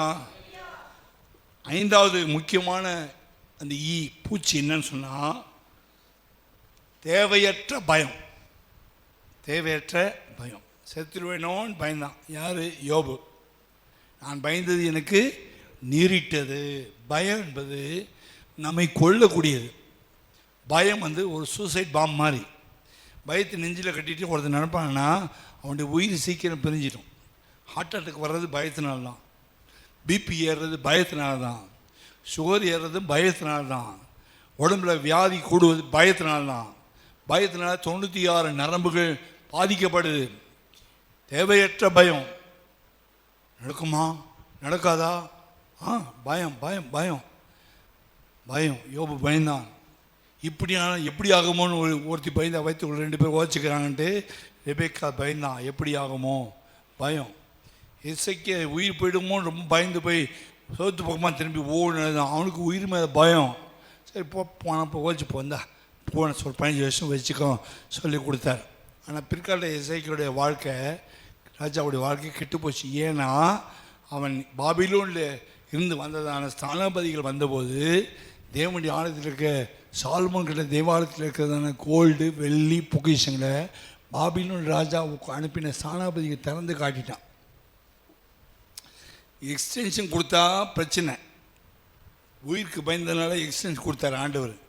எக்ஸ்டென்ஷன் கொடுத்தா என்ன பண்ணிடணும், கிடச்சதே பிச்சை, கிடைச்சதே பாக்கியன்ட்டு ஜாக்கிரதையாக வந்துடணும். கர்த்தருக்கு பயந்து போட்ட கிருபை என்ன பண்ணிட்டான், போட்ட இரக்கத்தின் கிருபை என்ன பண்ணிட்டான், சத்துருக்களுக்கு வாசலை திறந்து அரண்மனையில் இருக்க கோல்டு வெங்கலம் வெள்ளி அங்கே வெளியேறப்பட்ட கற்கள் எல்லாவற்றையும் எசேக்கியா ராஜா காட்டினான், சத்துருக்கு காட்டினான். நம்முடைய தரிசனத்தை சத்துருக்கு சொல்லக்கூடாது, நமக்கு இருக்கிற தரிசனத்தை இன்னொருத்தட்ட சொல்லக்கூடாது, தேவையில்லாத பயம் வரக்கூடாது, நம்மகிட்ட இருக்கிற பிசாசு எடுத்துருவானு பயம் வரக்கூடாது. அவன் பயந்து காட்டினதுனால எசேக்கியா ராஜாவுடைய நாட்களுக்கு பிறகு சிதேக்கியா ராஜா வந்தபோது அவன் கண்களை பிடுங்கி தரைமட்டமாக்கி ஆலயத்தில் ஒரு பீஸ் இல்லாமல் பாபிலோன் ராஜா கொண்டு போயிட்டான். ஜனங்களும் சிறைப்பிடிக்கப்பட்டு போனாங்க. தேவையில்லாத பயம், கர்த்தரை ஆராதிக்க முடியாத பயம், ஜெபத்துக்கு வர முடியாத பயம், தேவ சமூகத்தில் சந்தோஷப்பட முடியாத பயம். பயம் தடை செய்யும். பயம் ஒரு கிடுக்குப்பிடி, பயம் ஒரு கண்ணி, பயம் ஒரு தூக்கு மாற்ற ஒரு கயிறு, பயம் ஒரு மனுஷனை ஆலயத்துக்கு வர முடியாதபடி கூட பண்ணும், பயம் ஜெபிக்க முடியாதபடி பண்ணும், பயம் ஆவியில் நிறைய முடியாதபடி பண்ணும், பயம் வீட்டில் சமாதானமாக இருக்க விடாது, பயம் இருக்கிறவங்க வீட்டுக்குள்ளே சண்டை போட்டே இருப்பாங்க, பயம் இருக்கிறவங்க எதிர்த்து பேசிகிட்டு இருப்பாங்க, பயம் இருக்கிறவங்களுக்கு பிரச்சனை ஜாஸ்தி வரும் வீட்டுக்குள்ளே. அந்த பயத்தை எடுத்து போடுறது ஏசாமி சொன்ன, வருத்தப்பட்டு பாரத மக்களே இல்லை நினைத்துவாங்க, நான் உங்களுக்கு இழைப்பாது. அந்த பயத்தை போக்குறது தான் கர்த்தர் கல்வாரிக்கு வர சொன்னார். அல்லேலூயா. 5 காரியங்கள் தைலத்தை கெடுக்கிறது. அப்போ தேவன் கொடுக்கிற அந்த தைலத்தை நாம் தவறாக என்ன செய்யக்கூடாது, பயன்படுத்தக்கூடாது. அதை யூஸ் பண்ணாலும் கரெக்டாக யூஸ் பண்ணணும். சாத்தானுக்காக தேவன் கொடுத்த கிருபை அபிஷேகத்தையும் சாத்தானுக்கு பயன்படுத்தக்கூடாது. ஆமென். தீர்க்கதரிசன வரம் கொடுத்தாரு ஆண்டவர், ரைட், நல்லது, கொடுக்கட்டும். கொடுத்ததுனால தான் நல்ல தைலம் தான். இந்த நல்ல தைலத்தை கள்ள தீர்க்கதரிசனத்துக்காக என்ன செய்கிறாங்க நிறைய பேர், தீர்க்கதரிசன வரம் இருக்கிறதுனால அதை எடுத்து கள்ள தீர்க்கதரிசனம் குறி சொல்கிறதுக்கு யூஸ் பண்ணுறாங்களே, தைலம் கெட்டு போயிடும். கர்த்தர் சொன்னார், இல்லைன்னா ஒரு தீர்க்கதரிசனமும் கிடையாது. சொல்லாவிட்ட சொல்லாத, என்ன சொன்னார் பாஸ்டர், உங்கள்கிட்ட என்ன சொன்னார் பாஸ்டர் கேட்பாங்க. என்கிட்ட ஒன்றும் சொல்ல, நீங்கள் பாஸ்டர் ஆச்சு, உங்கள்கிட்டயே கற்றுற ஒன்றும் சொல்ல, உங்களை பற்றி சொல்ல, அவ்வளோதான். சொன்னார், சொல்லுனா சொல்ல. கர்த்தர் எதுவும் பேசணும், எதுவும் பேசலை, உண்மையை பேசு. ஐயோ அவங்க வந்து கேட்குறாங்களே, என்னத்து ஒரு கதை விடுவோன்னு விடுறாங்க பார்த்தீங்களா, அவன் தான் கள்ள தீர்க்கதரிசி. அல்லேலூயா. எதிர்பார்த்து வருவாங்க. பாஸ்டர் பேசினதை விட ஐயோயோ அந்த பிரதர் என்ன மாதிரி தீர்க்கதரிசி சொன்னார். ஏன் எதிர்பார்த்து தீர்க்கதரிசனத்தை எதிர்பார்க்குறவங்க விசுவாசத்தில் குறைவுள்ளவங்க. விசுவாசித்து பேசுகிறோம், நாங்கள் தரிசித்து நடவாமல் விசுவாசித்து நடக்கிறோம். தீர்க்கதரிசனம் யாருக்கு தேவை? அஞ்ஞானிகளுக்கும் சரியான ஆண்டவரை புரிஞ்சு கொள்ளாதவங்களுக்கும் தீர்க்கதரிசனம் தேவை. ஆண்டு வசனத்தில் வாழ்ந்த பிறகு தீர்க்கதரிசனத்துக்கு அவ்வளோ அவசியம் இல்லை. கர்த்தருடைய பரிசுத்த நாமம் மகிமைப்படுவதாக. தேவையான வாக்குத்தத்தங்களை அள்ளி கொடுத்துருக்கிறாரு. அல்லேலூயா. அப்போது தேவன் கொடுத்தவைகளை சரியான விதத்தில் பயன்படுத்தணும், தவறான விதத்தில் பயன்படுத்தக்கூடாது. இப்போ நம்ம தவறான அதை யூஸ் பண்ணாமல் விட்டால், தேவன் கொடுத்த தைலத்தை பயன்படுத்த கிருபையும் அபிஷேகத்தையும் தேவன் கொடுத்த துதி நாவையும் பாட்டையும் வரங்களையும் கர்த்தருக்காக சரி யூஸ் பண்ண விட்டா அது நஷ்டமாயிடும்.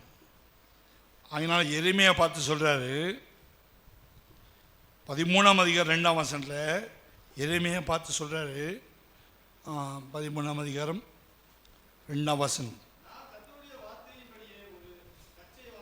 கர்த்தருடைய வார்த்தையின்படி நான் ஒரு கச்சையை வாங்கி அறையிலே கட்டிக்கொண்டேன். 2வது தடவை கர்த்தருடைய வார்த்தை எனக்கு உண்டாயிற்று.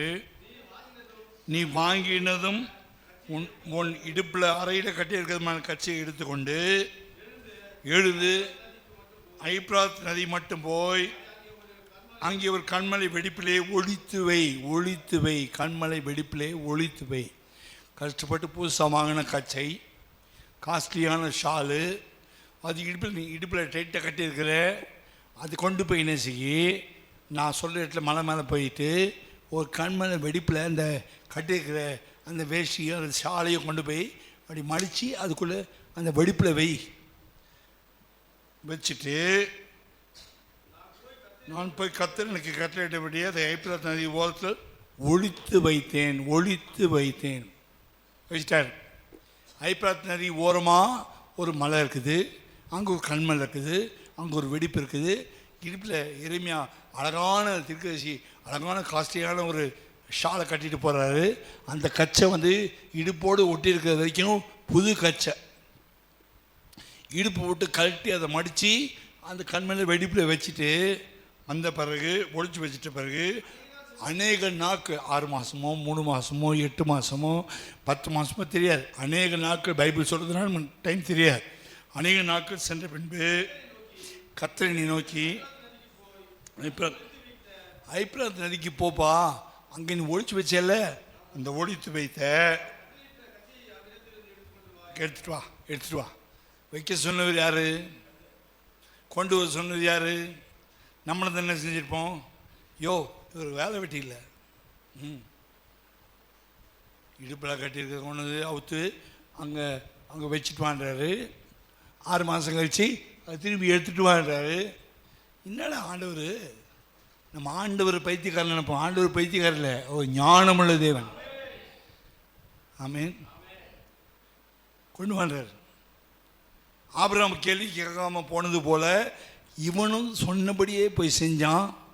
அநேக நாட்கள் கழித்து அவன் போய் எடுத்துகிட்டு வரான். நதிக்கு போய் கச்சையை ஒழித்து வைத்த இடத்த தோண்டி அதை எடுத்தேன். ஆனால் இதோ அந்த கச்சை கிட்டு ஒன்றுக்கும் உதவாமல் போயிட்டு. அந்த கச்சை எடுத்தா அது இத்து போய் துண்டு துணா வந்துச்சு. வச்சதோ பொன்னாடை கொண்டு போய் வச்சா, ஆனால் பொன்னாடையை துண்டாடையை மாறிடுச்சு. பொன்னாடையை கொண்டு போய் வச்சுட்டா 6 மாதம் கழிச்சு எடுத்துட்டு வேணா துண்டை மாறிடுச்சு. அதை வச்சு ஆண்டவர் அவனுக்கு ஒரு சின்ன பாடத்தை கற்றுக் கொடுக்கிறார். 9ஆம் வசனம், இப்படி நான் யூதாவின் பெருமையையும் எருசலேமுடைய மிகுந்த பெருமையும் கெட்டு போக பண்ணுவேன். என் வார்த்தைகளை கேட்க மாட்டோம் என்று மறந்து இருதயத்தின் கடினத்தின்படி நடந்து அந்நிய தேவரை சேவிக்கும் பணிந்து கொள்ளவும் இந்த பொல்லாத ஜனங்கள் ஒன்றுக்கு உதவாமல் போன இந்த கச்சையை போல ஆவார்கள். கச்சையானது மனுஷனுடைய அறைக்கு செயற்கையாக இருக்கிறது போல நான் இஸ்ரவேல் குடும்பத்தின் அனைவரையும் யூதாவின் குடும்பத்தின் அனைவரையும் எனக்கு ஜனங்களாகவும் எனக்கு கீர்த்தியாகவும் எனக்கு துதியாகவும் எனக்கு மகிமையாகவும் செயற்கையாய் என் இடுப்பில் அவங்களை கட்டிட்டு நடந்தேன். சில தாய்மார்கள் சொல்லுவது என் பிள்ளைய வயிற்றுலேயே கட்டிட்டு நடந்தேன்னு சொல்கிறாங்களா இல்லையா? என் வயிறு பற்றி எரிய வச்சுட்டாலே சொல்கிறாங்களா இல்லையா? புரியுதா? ஏன் வயிறு பற்றி எரிஞ்சிச்சு? நல்ல பொன்னாட மாதிரி பிள்ளைய கட்டிட்டு நடந்தா பிள்ளை கட்ட போச்சு. கட்ட முடியுமா? இப்போ வயிற்றில் கட்டி நடக்க முடியுமா? அது வேஸ்ட்டாக போச்சு. அது துண்டு ஆகிடுச்சு. பிள்ளை மாதிரி இல்லை, அநியாயம் பிடிச்சவளாக ஆகிட்டான், அநியாயம் பிடிச்சவனா ஆகிட்டான். யாரையும் நான் சொல்ல, வேத வசனத்தை மட்டும் தான் பேசுகிறேன். அப்புறம் என்ன பேசுகிறேன் ஒன்றும் பேசுகிறேன் பிரச்சனை வந்துடாதீங்க. ஆமேன். அநியாயம் என்ன குற்றப்படுத்தாதீங்க. ஆமேன். கர்த்தர் சொல்கிறார், நான் இஸ்ரவேல் ஜனங்களை என் இடுப்பில் கட்டி நடந்தேன். என் இடுப்பில் ஒட்டி இருக்கும்போது நல்லா இருந்தாங்க. நான் அவங்கள சுமந்தேன், அவங்கள போஷித்தேன், அவங்கள பராமரித்தேன், அவங்கள ஆதரித்தேன், அவங்களுக்கு அடைக்கலமாக இருந்தேன், அவங்களுக்கு எல்லாமே நான் செஞ்சேன். ஆனால் நான் வேணாம், என் கச்சை கழட்டி போட்டு அந்நிய தேவரில் பணிஞ்சிட்டு கடினத்தினால இறுதி பெருமையினால மகா பெருமையினால ஆண்டவருக்கு அவ்வளோ முக்கியம் கிடையாது. இந்த கச்சை எனக்கு அவ்வளோ முக்கியம் இல்லை, இந்த ரட்சிப்பின் வசம் முக்கியம் இல்லை, இந்த துதினாலே எனக்கு அவ்வளோ முக்கியம் இல்லை. கழட்டி மடித்து பீரோட ஷெல்ஃபில் வச்சுட்டு 8 மாதம் கழிச்சு நான் கேட்டால் அது எப்பயோ இத்து போய் துண்டுதான் மாறிடுச்சு. இப்போல்லாம் செபிக்கலாம் முடியாது. அதெல்லாம் அந்த காலம் 1940 இப்போது நடக்காத காரியம். ஆமே. இயேசு சீக்கிரமாக வெளிப்பட போகிறார். உன் கச்சையில் கட்டியிருந்த, உன் அறையில் கட்டியிருந்த கச்சை, சத்தியம் என்னும் கச்சை எங்கே போச்சு? ஏன் போச்சு? ஏன் வசனம் போச்சு? ஏன் கீழ்ப்படியாமல் வந்துச்சு? ஏன் பெருமை வந்துச்சு? இல்லை, வசனத்தை விட நான் பெரிய ஆளு, இயேசு கிறிஸ்துவோட நான் பெரிய ஆளு நினைச்சதுனால கச்சை துண்டாயிடுச்சு. ஹல்லேலூயா, ஹல்லேலூயா. தேவன் சும்மா ஒன்று கிருபை கொடுக்கல, கிருபை கொடுத்தா பாதுகாக்கணும். நோவா கிருபை கொடுத்தாரு, பாதுகாத்தான். யோசேப்புக்கு கிருபை கொடுத்தாரு, பாதுகாத்தான். அந்த யோசேப்பு கிருபை பாதுகாக்காம போத்திபார் மன்னனுடைய தப்பு செய்திருந்தா அவனும் கந்தல் ஆகிட்டு இருப்பான். நோவா கிருபை பாதுகாத்து அந்த வேலையை செய்யாமல் இருந்தா அவன் குடும்பமும் கந்தலாக போயிட்டு இருக்கோம். நாம் கந்தலாக போகாதபடிக்கு, நாம் அழியாதபடிக்கு, நாசமாக போகாதபடிக்கு தேவன் கிருபையை கொடுத்தார், தாழ்மையில் கொடுத்தார். அப்புறம் காலங்கள் போக போக நான் இத்தனை வருஷம் வாழ்ந்துட்டேன், நான் பெரிய ஆளு, அந்த பெருமை வந்தனால கச்சை இல்லை, இடுப்பில் கச்சை இல்லை, அந்த கச்சை துண்டாயிடுச்சு, தைலம் கெட்டு போச்சு. அல்லேலூயா. கர்த்தர் கொடுத்ததை யூஸ் பண்ணுற விதத்தில் யூஸ் பண்ணாமல் விட்டா, பயன்படுத்தாமல் விட்டீங்கன்னா அந்த கிருபையும் சோத்திரப்படியும் துதிபடிகளையும் பாடலையும் ஜபத்தையும் விட்டுட்டு அன்னைக்கெல்லாம் ஜெபம் பண்ண பாஸ்டர், அன்னைக்கு மாதிரி இப்போ நான் ஜெபம் பண்ணல. ஏன்? கச்சை கழட்டி போட்டேன், கச்சை எங்கேயோ போயிடுச்சு. கர்த்தருடைய பரிசுத்த நாமத்துக்கு மகிமை உண்டாவதாக. கச்சை எதுக்காக கொடுத்தாரு? நமக்கு தான் கொடுத்தாரு. நம்ம யூஸ் பண்ண தான் கச்சை நல்லாயிருக்கும். யூஸ் பண்ணாவிட்டா எங்கேயோ போட்டாச்சுன்னா அந்த கச்சை கண்பால் வெடிப்பில் தொண்டாக எகிரிடும். அல்லேலூயா, அல்லேலூயா. நாம் கர்த்தர் கொடுத்த சில ஊழியங்களை வேண்டாம் அப்படின்னு ஒதுக்கிட்டோம்னு சொன்னால் அந்த கச்சை ஸ்பாயில் ஆகிடும். அதனால தான் 1 தீமோத்தேயு 1ஆம் அதிகாரம் வாசிக்கிறோம். 1ஆம் அதிகாரம் 12ஆம் வசனம். 1 தீமோத்தேயு 1ஆம் அதிகாரம் 12ஆம் வசனம். 12ஆம் வசனம் வாசிக்கும் போது, அதற்கு நான் பிரசங்கியாகவும் அது நிமித்தம் நான் இந்த பாடுகளையும் அனுபவிக்கிறேன். ஆயினும் இந்த பாடுகள் வந்தால் கூட நான் வெட்கப்படுவதில்லை. ஏனென்றால் நான் விசுவாசிக்கிறவர் இன்னார் என்று அறிவேன், அவரிடத்தில் ஒப்புவித்ததை அண்ணாவிற்கும் வல்லவராயிருக்க. எவ்வளோ பேர் பவுல் சொல்லியிருப்பாங்க, போதும்பா நிறைய ஊழி செஞ்சிட்டேன், இனிமேல் கலத்தியப்பட்டதுக்கு போகாத, அந்தியோகிய போகாத, சீப்ரு தீவுக்கு போகாத, எபேசு பட்டணத்துக்கு போகாத, உண்டு கொள்ள ரெடியாக இருக்கிறான், சாகடிக்க இஸ்ரேல் மேலே சாகடிக்க போகிறான், உனக்கு ரோமாபுரியில் உனக்கு சாவு வந்துடும், வெட்டிடுவான், போகாதீங்கன்றான். ஆனால் பவுல் சொல்கிறாரு, என் உயிரே போனாலும் என் கழுத்தை ஏகிறனாலும் நான் விசுவாசிக்கிற தேவன் இன்னார் எனக்கு தெரியும். எனக்கு எதுக்கு கர்த்தர் நியமித்தாரோ, எதுக்காக அந்த ஊழியத்தை கொடுத்தாரோ அந்த கிருபையை நஷ்டப்படுத்த மாட்டேன், அந்த அபிஷேகத்தை நஷ்டப்படுத்த மாட்டேன், அந்த வல்லமையை நஷ்டப்படுத்த மாட்டேன், அந்த வரங்களை நஷ்டப்படுத்த மாட்டேன். நான் சரியாக பயன்படுத்தி எப்படியாவது அவரை அறியணும், எப்படியாவது உயிர்த்த வல்லமை பெறணும், ஓட்டத்தை முடிக்கணும், விசுவாசத்தை காத்துக்கொள்ளணும். நான் விசுவாசிக்கிற. ஜெயிலில் போட்டு பார்த்தாங்க, கல்லடித்து பார்த்தாங்க, சாட்டையில் 195 தடவை சாட்டையில் அடித்தாங்க. ஆனாலும் அவர் ஊழியத்தை விடலை. என்ன யூஸ் பண்ணணும், கர்த்தர் கொடுத்து ஊழியத்தை செய்யணும். நான் ஊழியம் செய்ய மாட்டேன் விலகிட்டா விட்டுவார், கர்த்தர் டிஸ்டர்ப் பண்ண மாட்டார். பவுல் நினச்சிருந்தா ஜெயிலில், பிலிப்பு ஜெயிலில் தலைக்கிறா தொங்கப்பட போய் ஜெபிக்காம விட்டுருக்கலாம்.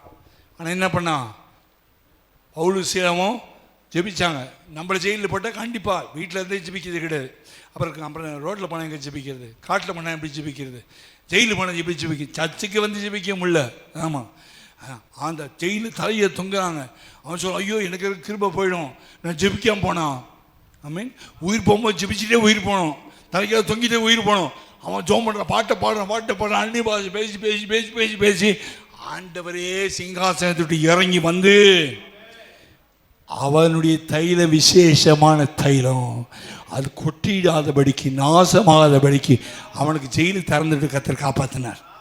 நம்முடைய ஜெயிலை கர்த்தர் திறந்த உடனேனா யூஸ் பண்ண வேண்டிய கிருபையை, யூஸ் பண்ண வேண்டிய அபிஷேகத்தை, பயன்படுத்த வேண்டிய வல்லமையை, பயன்படுத்த வேண்டிய தாளந்துகளை பயன்படுத்திட்டே இரு. நான் ரிசைன் பண்ணுறேன், எனக்கு இந்த ஊழியம் வேணாம், நான் ரிசைன் பண்ணிட்டு போ. கர்த்தர் ரிசைன் பண்ணிட்டார். ஆமென், ஹல்லேலூயா. இது பயன்படுத்துறது சரியான விதத்தில் பயன்படுத்தாவிட்டால் வரக்கூடிய பிரச்சனை. ரெண்டாவது காரியம், பயன்படுத்தாவிட்டால் என்ன ஆகும்?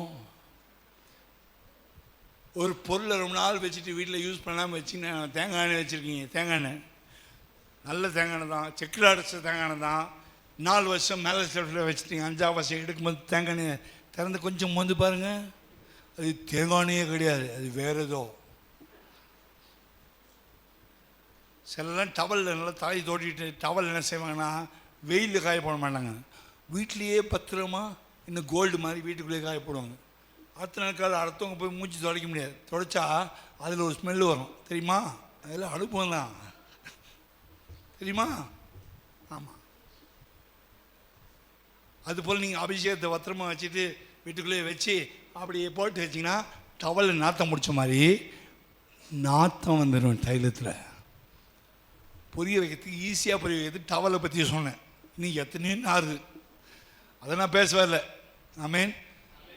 தைலத்தை அப்படியே வச்சுட்டா, யூஸ் பண்ணலாம் வச்சுட்டா, பயன்படுத்த விட்டா என்னாவும் நாற்றம் அடிக்கும். என்ன சொல்கிறான்? நாற்றம் அடிக்குது தைலம். தைலக்காரன் நல்லவர், இயேசு நல்லவர், ஆமாம். கர்த்தர் நல்லவர், ஆமாம். பரிசுத்தாவி நல்லவர், ஆமாம். அது தைலம் கெட்டு போச்சு, நீ யூஸ் பண்ணிக்கல சரியா, நீ வச்சுட்ட பத்திரமா. பைபிளை தொடாமட்ட, வேதத்தை தொடாமட்ட, வாசிக்காமட்ட, ஜெபிக்காமட்ட, அதிகாலை சோத்திர ஜெபம் இல்லாமட்ட. ஒரு நாள் காலையில் ஏஞ்சி ஜெபிக்கிறேன், உட்காந்தா சோத்திரம்னா கொட்டாய் வருது. ஓ, நான் வேறு ஸ்மெல் வருது. சோத்திரம்னு சொன்னால் கொட்டாய் வருது, சோத்திரம் சொன்னால் யாப்பம் வருது. அதான் நாரி போச்சுல்ல. இங்கே நாரி போச்சுன்னா டவல் நாரி போனால் ஸ்மெல் வருமோ, அதுபடி ஜெபம் கூட சோத்திரம். தண்ணி குடிச்சோம்னா, தண்ணி குடித்தா அது ஒன்று ஏப்பம். என்ன நாரி போச்சு? தைலம் நாரி போச்சுன்னா கொட்டாயம் வரும், ஏப்பமாக வரும், தூக்கமாக வரும், பலவீனம் வரும். நல்லது ஜெபிக்க ஏஞ்சி உட்காந்து எல்லாம் 4 பேர் உட்காந்து இட்டு பின்னு தெரியல, நீங்கள் 3 பேர் ஜெபம் பண்ணு, நான் பார்த்துக்கிறேன்னா வந்தேன். அனுபவம், இந்த சபையில் இருக்க அனுபவம் இல்லை நான் பேசுறது. இதுக்கு முன்னாடி 7 வருஷம் ஊழியம் செஞ்சுருக்கேன், அதையும் சேர்க்கணும். அது உங்கள் பார்வையில் வராது. அது நீங்கள் உங்கள் பார்வையில் நீங்கள் 24 வருஷம் தான் உங்களுக்கு வரும். நீங்கள் 2002 வந்தீங்க, புஷ்பம்மா 2001 வந்தாங்க. அதுக்கு முன்னாடி சிபிஎம்ல 7 வருஷம் இருந்திருக்கேன். அது யார் கணக்கில் வரும்? அது கத்தர் கணக்கில் வரும், அது உங்களுக்கு தெரியாது. அந்த நாற்றங்களை தான் பார்த்தா வந்திருக்கேன். அந்த 7 வருஷத்தையும் பேசுகிறேன். எங்களை தான் சொன்னார், இந்த 7 வருஷம் சேர்த்து தான் பேசுவேன். இப்போ 32 வருஷம் ஊழியங்கள். நீங்கள் மட்டும்தான் எனக்கு விசுவாசி கிடையாது, ஆந்திராவில் கொஞ்சம் விசுவாசிகளுக்கு கூட்டி செஞ்சுருக்கேன். அவங்களுக்கு லாபம் கொடுத்துருக்கேன், அவங்களுக்கு ஞானசாங்க கொடுத்துருக்கேன், அவங்களுக்கு பரிசுத்தாவி நடத்தப்பட்டிருக்காங்க. அவங்களுடைய பிரச்சனைகள் எனக்கு தெரியும். உங்கள் பிரச்சனை மட்டும்தான் நான் பேசுகிறேன்னு நினைக்காதீங்க. ஆமேன், ஹல்லேலூயா. யார் எப்படி நாரி போவாங்க. 6 மாதம் கொடுத்து வர மாட்டாங்க, 7 மாதம் கொடுத்து வர மாட்டாங்க. ஆந்திராவில் ஒரு அம்மா பார்த்தேன், 7 மாதம் கொடுத்து வரல. கடைசியில் ஒரு நாள் போனால் வீட்டில் ஒரே நாட்டம் அடிக்குது. என்ன நாட்டம்? என் பையன் கவனிக்கலை, என் பொண்ணு கவனிக்கலை, இப்படி ஆகிட்டேன், உடம்பு சரியில்லை. 7 மாதம் ஒன்றுமே நீங்கள் சொல்லியம்மா, எனக்கு யாரும் சொல்லிக் கொடுக்க ஆள். பார்த்தா வீடு மொத்தம் நாற்றம் அடிக்குது. அப்போ ஊழியக்கார சிஸ்டர்ஸு சிபிஎம்மில் கூட வந்தாங்க. கூட வந்து சிஸ்டர்ஸை கூட்டிகிட்டு போய் இந்த வீட்டில் போய் எல்லா துணியெல்லாம் துவைச்சி போட்டு அவங்களுக்கு சாப்பாடாக்கி போட்ட பிறகு நான் வந்து ஜெபம் பண்ண போனேன். ஏன்னா ஒன்றும் பயன்படுத்தாம விட்டுச்சுன்னா எல்லாமே நாரி போயிடும், டோட்டலாக நாரி போயிடும். நாரி போய் இந்த நம்மளை தான் பாவத்தில் அக்கிரமத்தில் நாரி போன நம்மளை தான் ஏசு பாவத்தை கழுவி ரட்சித்து அபிஷேகம் கொடுத்துருக்காரு. திருப்பி நாத்தத்துக்குள்ளே போயிடக்கூடாது, அசிங்கத்துக்குள்ளே போயிடக்கூடாது. யூஸ் பண்ணாமல் ஸ்தோத்திர பலிகள் இந்துக்களாக்கு வந்து நம்ம ஸ்தோத்திரம் பண்ண தெரியாது, ஆவின் நம்ம தெரியாது, இயேசுவையும் கூப்பிட தெரியாது. எங்கத்தையும் கூப்பிட்டோம், சுற்றி வந்தோம், கொருக்களிக்கா முந்திரிக்கா நரி சுற்றி வா, சுற்றணும். இந்த ஒரு 8 சர்ச்சுக்கு வரணும்னா சோச்சுக்கோ நாரி போச்சு அபிஷேகம். ஹல்லேலூயா, ஹல்லேலூயா. யூஸ் பண்ணாமல் விட்டால் 2வது குறிப்பு நாரி போகும். ஹல்லேலூயா, ஹல்லேலூயா. கொடுக்கப்பட்ட கிருபை, கொடுக்கப்பட்ட அபிஷேகம், கொடுக்கப்பட்ட ரட்சிப்பு பயன்படுத்தாமல் போனால் நாற்றம் எடுக்க ஆரம்பிச்சிடும், பூசணம் கூட பூத்துடும். ஹல்லேலூயா. உங்களுடைய இருதயங்களை கத்தர் இந்த காலவில் இப்போ பெந்தைக்கோஸ்து நாளை குறித்து பேசணும். பெற்ற அபிஷேகத்தை எப்படி வச்சிருக்கிறோம் என்பதை செஞ்சுப்பா. என்ன முறைச்ச ஒன்றும் கிடைக்காது. பைபிளை பார்த்து நல்லா முறைச்சி பாரு. சுற்றி எரிக்கிட்டோம் பைபிள். நம்மளுடைய கண்ணுக்குள்ளே வசனம் உள்ளே போகட்டும். ஆமேன். என்னை சுட்டிருச்சு 24 வருஷமாக என்னை சுட்டிருச்சின்னு நான் நாசமாக போயிட்டேன். என்னை பார்த்து எரிச்சலை முறைச்சி என்னை கொலையே பண்ணிட்டான் கொஞ்சம் பேர். உங்கள் பைபிளை பார்த்து நீங்கள் நல்லா ஆகுங்க. அட்லீஸ்ட் வாசனையை மாற்றுங்க. என்னை பார்த்து நாட்டத்தை கூட்டாதீங்க. கர்த்தர் முகத்தை பார்த்து வசனத்தை பார்த்து நாட்டத்தை மாற்றி வாசனையை மாற்றுங்க. ஆமேன். ஹல்லேலூயா, ஹல்லேலூயா. யாத்ராகமம் 16ஆம் அதிகாரம் 20ஆம் வசனத்தை நாரி போகும் வாசிங்க. யாத்ராகமம் 16. எல்லாத்துக்கும் வசனம் சொல்லுவேன். ஏன் வசனத்தை வாசிக்கணும்? டைம் ஆனால் பரவாயில்ல. வசனத்தை ஏன் சொல்கிறேன்னா, பாஸ்டர் சொல்கிறாரு அப்படின்னு சொல்கிறவங்களுக்காக தான். 20ஆம் வசனம். மோசையின் சொல் கேளாமல், ஊழியக்காரன் சொன்ன வார்த்தையை கேட்காமல்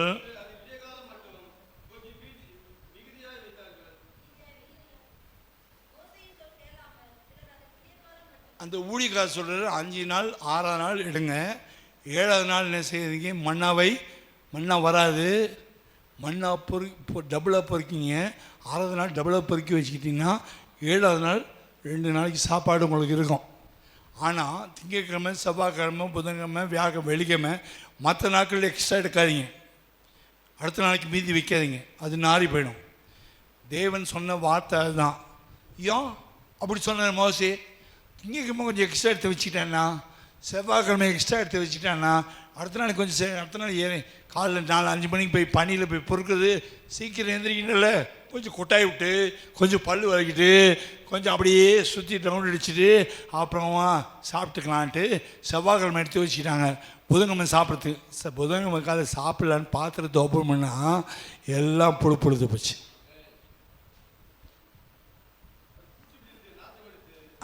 பூச்சி பிடிச்சி மோசையுடைய சொல்லு கேட்காம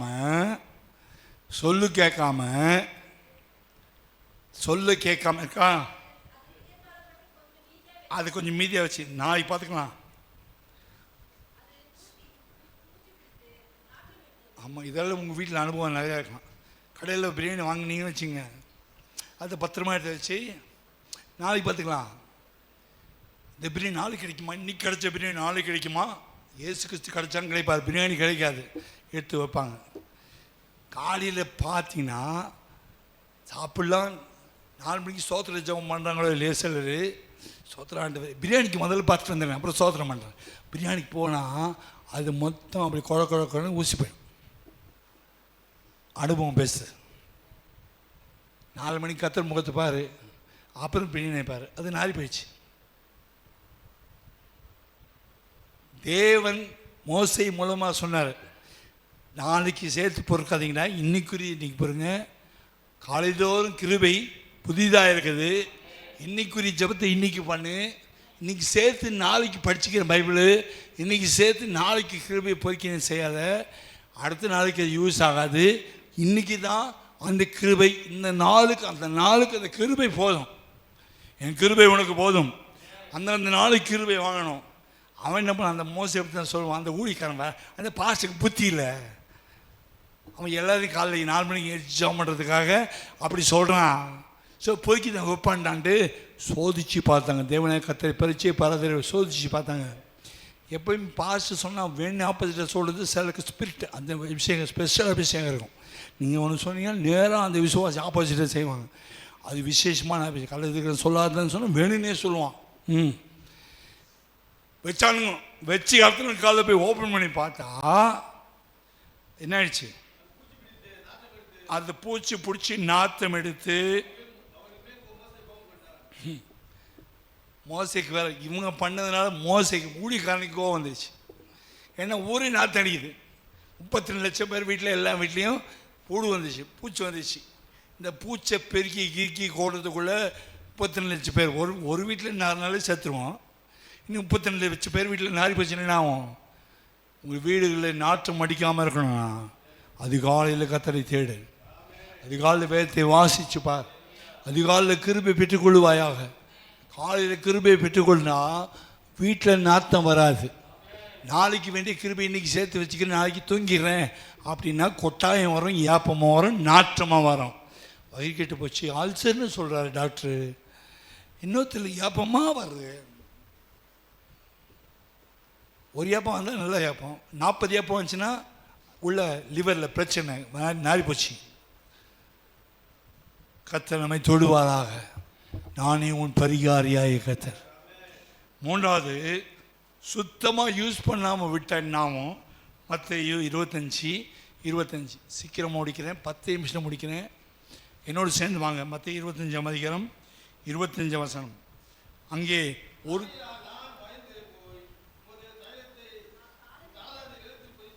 புதைச்சி வச்சு இது ஒருத்தன் கட்சி கொண்டு போய் ஒழிச்சு வச்சான். இன்னொருத்தன் என்ன பண்ணுறான், அதை யூஸ் பண்ணாமல் மேலே அப்படி வச்சுட்டான், நாரி போச்சு. இன்னொருத்தன் யூஸ் பண்ணாமல் என்ன செய்யறான், சீலில் சுற்றி, ஏன்னா அது ரொம்ப காஸ்ட்லி. எவ்வளோ ஒரு தாளந்துடைய விலை வேணும்னா 30 லட்சம் ரூபா. சொல்லுங்கள், ஆண்டு அந்த 30 லட்சம் ரூபாய் இன்றைக்கி உங்கள் கையில் எப்படின்னு கொடுத்து பிஸ்னஸ் ஆரம்பிங்கன்னா, நல்ல ஒரு மளிகடையோ ஒரு ஹோட்டல் ஆரம்பிக்க மாட்டீங்க, ஈஸியாக ஆரம்பிச்சிருங்க. அப்போது 5 தாளந்து வாங்கினவனுக்கு 1,50,00,000, 2 தாளந்து வாங்கினவனுக்கு 60 லட்சம். இன்னொருத்தனுக்கு கர்த்தர் வந்து 1 தாளந்து கொடுக்குறார். இன்னொரு தாளந்து ரட்சிப்பு பெற்றவனுக்கு 1 தாளந்து, 2 தாளந்து பெற்றவனுக்கு ரட்சிப்பு உண்டு, தீர்க்கதரிசனம் வரமும் உண்டு. 5 தாளந்து வாங்கினவனுக்கு எல்லா வரங்களும், அப்போஸ்தலர், தீர்க்கதரிசிகள், சுவிசேஷகர், மேய்ப்பர்கள், போதகர்கள், 5 ஊழியம் உண்டு. இந்த ரட்சிப்பு வாங்கினவன் எனக்கு ரட்சிப்பு மட்டும்தான் கொடுத்தாரு, எனக்கு தீர்க்கதரிசனம் அவனுக்கு கொடுத்தாரு, அவனுக்கு 2 கொடுத்தாரு, எனக்கு 1 கொடுத்தாரு. அவனுக்கு வந்து அப்போஸ்தலர், சுவிசேஷகர், மேய்ப்பர்கள், போதகத்துக்கு 5 வரங்களை கொடுத்தாரு. என்ன ஆண்டவர் இப்படி பட்சபாதமாக எனக்கு மட்டும் 1 தாளந்து கொடுத்தாருன்னு நினச்சாம. ஆனால் அந்த 1 தாளந்து தான் விலை ஜாஸ்தி. இவ்வளோ பெரிய ரட்சிப்பை குறித்து நாம் கவலையிட்டிருப்போமானால் வரப்போகிற தண்டனைக்கு எப்படி தப்பித்து கொள்வோம்? ஆண்டவர் 5 வரங்கள் கொடுக்காம இருக்கலாம், 2 வரம் கொடுக்காம இருக்கலாம். ஆனால் ஒரு ரட்சிப்பு வெளியேறப்பட்ட ரட்சிப்பு. எவ்வளோ ரூபா தெரியுமா அது? அவனுக்கு கொடுத்த தாளந்து விலை எவ்வளோ தெரியுமா? 30 லட்சம் ரூபா. இயேசு கிறிஸ்து அதை விட ஜாஸ்தி வேலை. இயேசு கிறிஸ்துவை எடுத்து பிதா குமாரனை அடித்து அவரை எடுத்து எனக்குள்ள உங்களுக்குள்ளே இன்வெஸ்ட் பண்ணியிருக்காரு. பரலோகத்துக்கு நாம் பிஸ்னஸ் பண்ணணும், சபைக்காக சொல்ல. நீங்கள் பரலோகத்துக்கு உங்களுக்கும் ஒரு இணைப்பு ஏற்படுத்தி உனக்குள்ள ஒரு தாளந்தை வைக்கிறேன். அவர் என் குமாரன் இயேசு. அவரை அடித்து ரத்தத்தை ஊற்றி பாவத்தை கழுவி இயேசு உள்ளே வச்சு அபிஷேகத்தை உள்ளே வச்சு நீ என் ஆலயமாய் மாற்றி வச்சிருக்கிறேன். உனக்குள்ள ஒரு விலையேற பெற்ற தைலத்தை வச்சு நீ யூஸ் பண்ணுறியா இல்லையான்னு பார்த்துருக்க. அதனால தான் நாங்கள் சபையில் சொல்லுவோம், நீங்கள் சபைக்கு ஆத்மா கொண்டு வரீங்களோ இல்லையோ, ஆத்மா ஆதாயம் பண்ணுங்க, சுவிசேஷம் அறிவிங்க, ரட்சிப்புகள் நடத்துங்க. வேறு சபைக்கு பண்ணால் பரவாயில்ல. நம்முடைய பழைய பாவங்கள், நம்ம உறுத்தலாக இருக்கிற சில பாவங்கள் நம்ம விட்டு மன்னிக்க பண்ணணும்னா ஒரு ஆத்மாவை இயேசுக்காக நீங்கள் வசனத்தினால் சுவிசேஷனால் பெற்றெடுத்து கொண்டே இருப்பீங்கன்னா ஊறிக்கிட்டே இருக்கும்.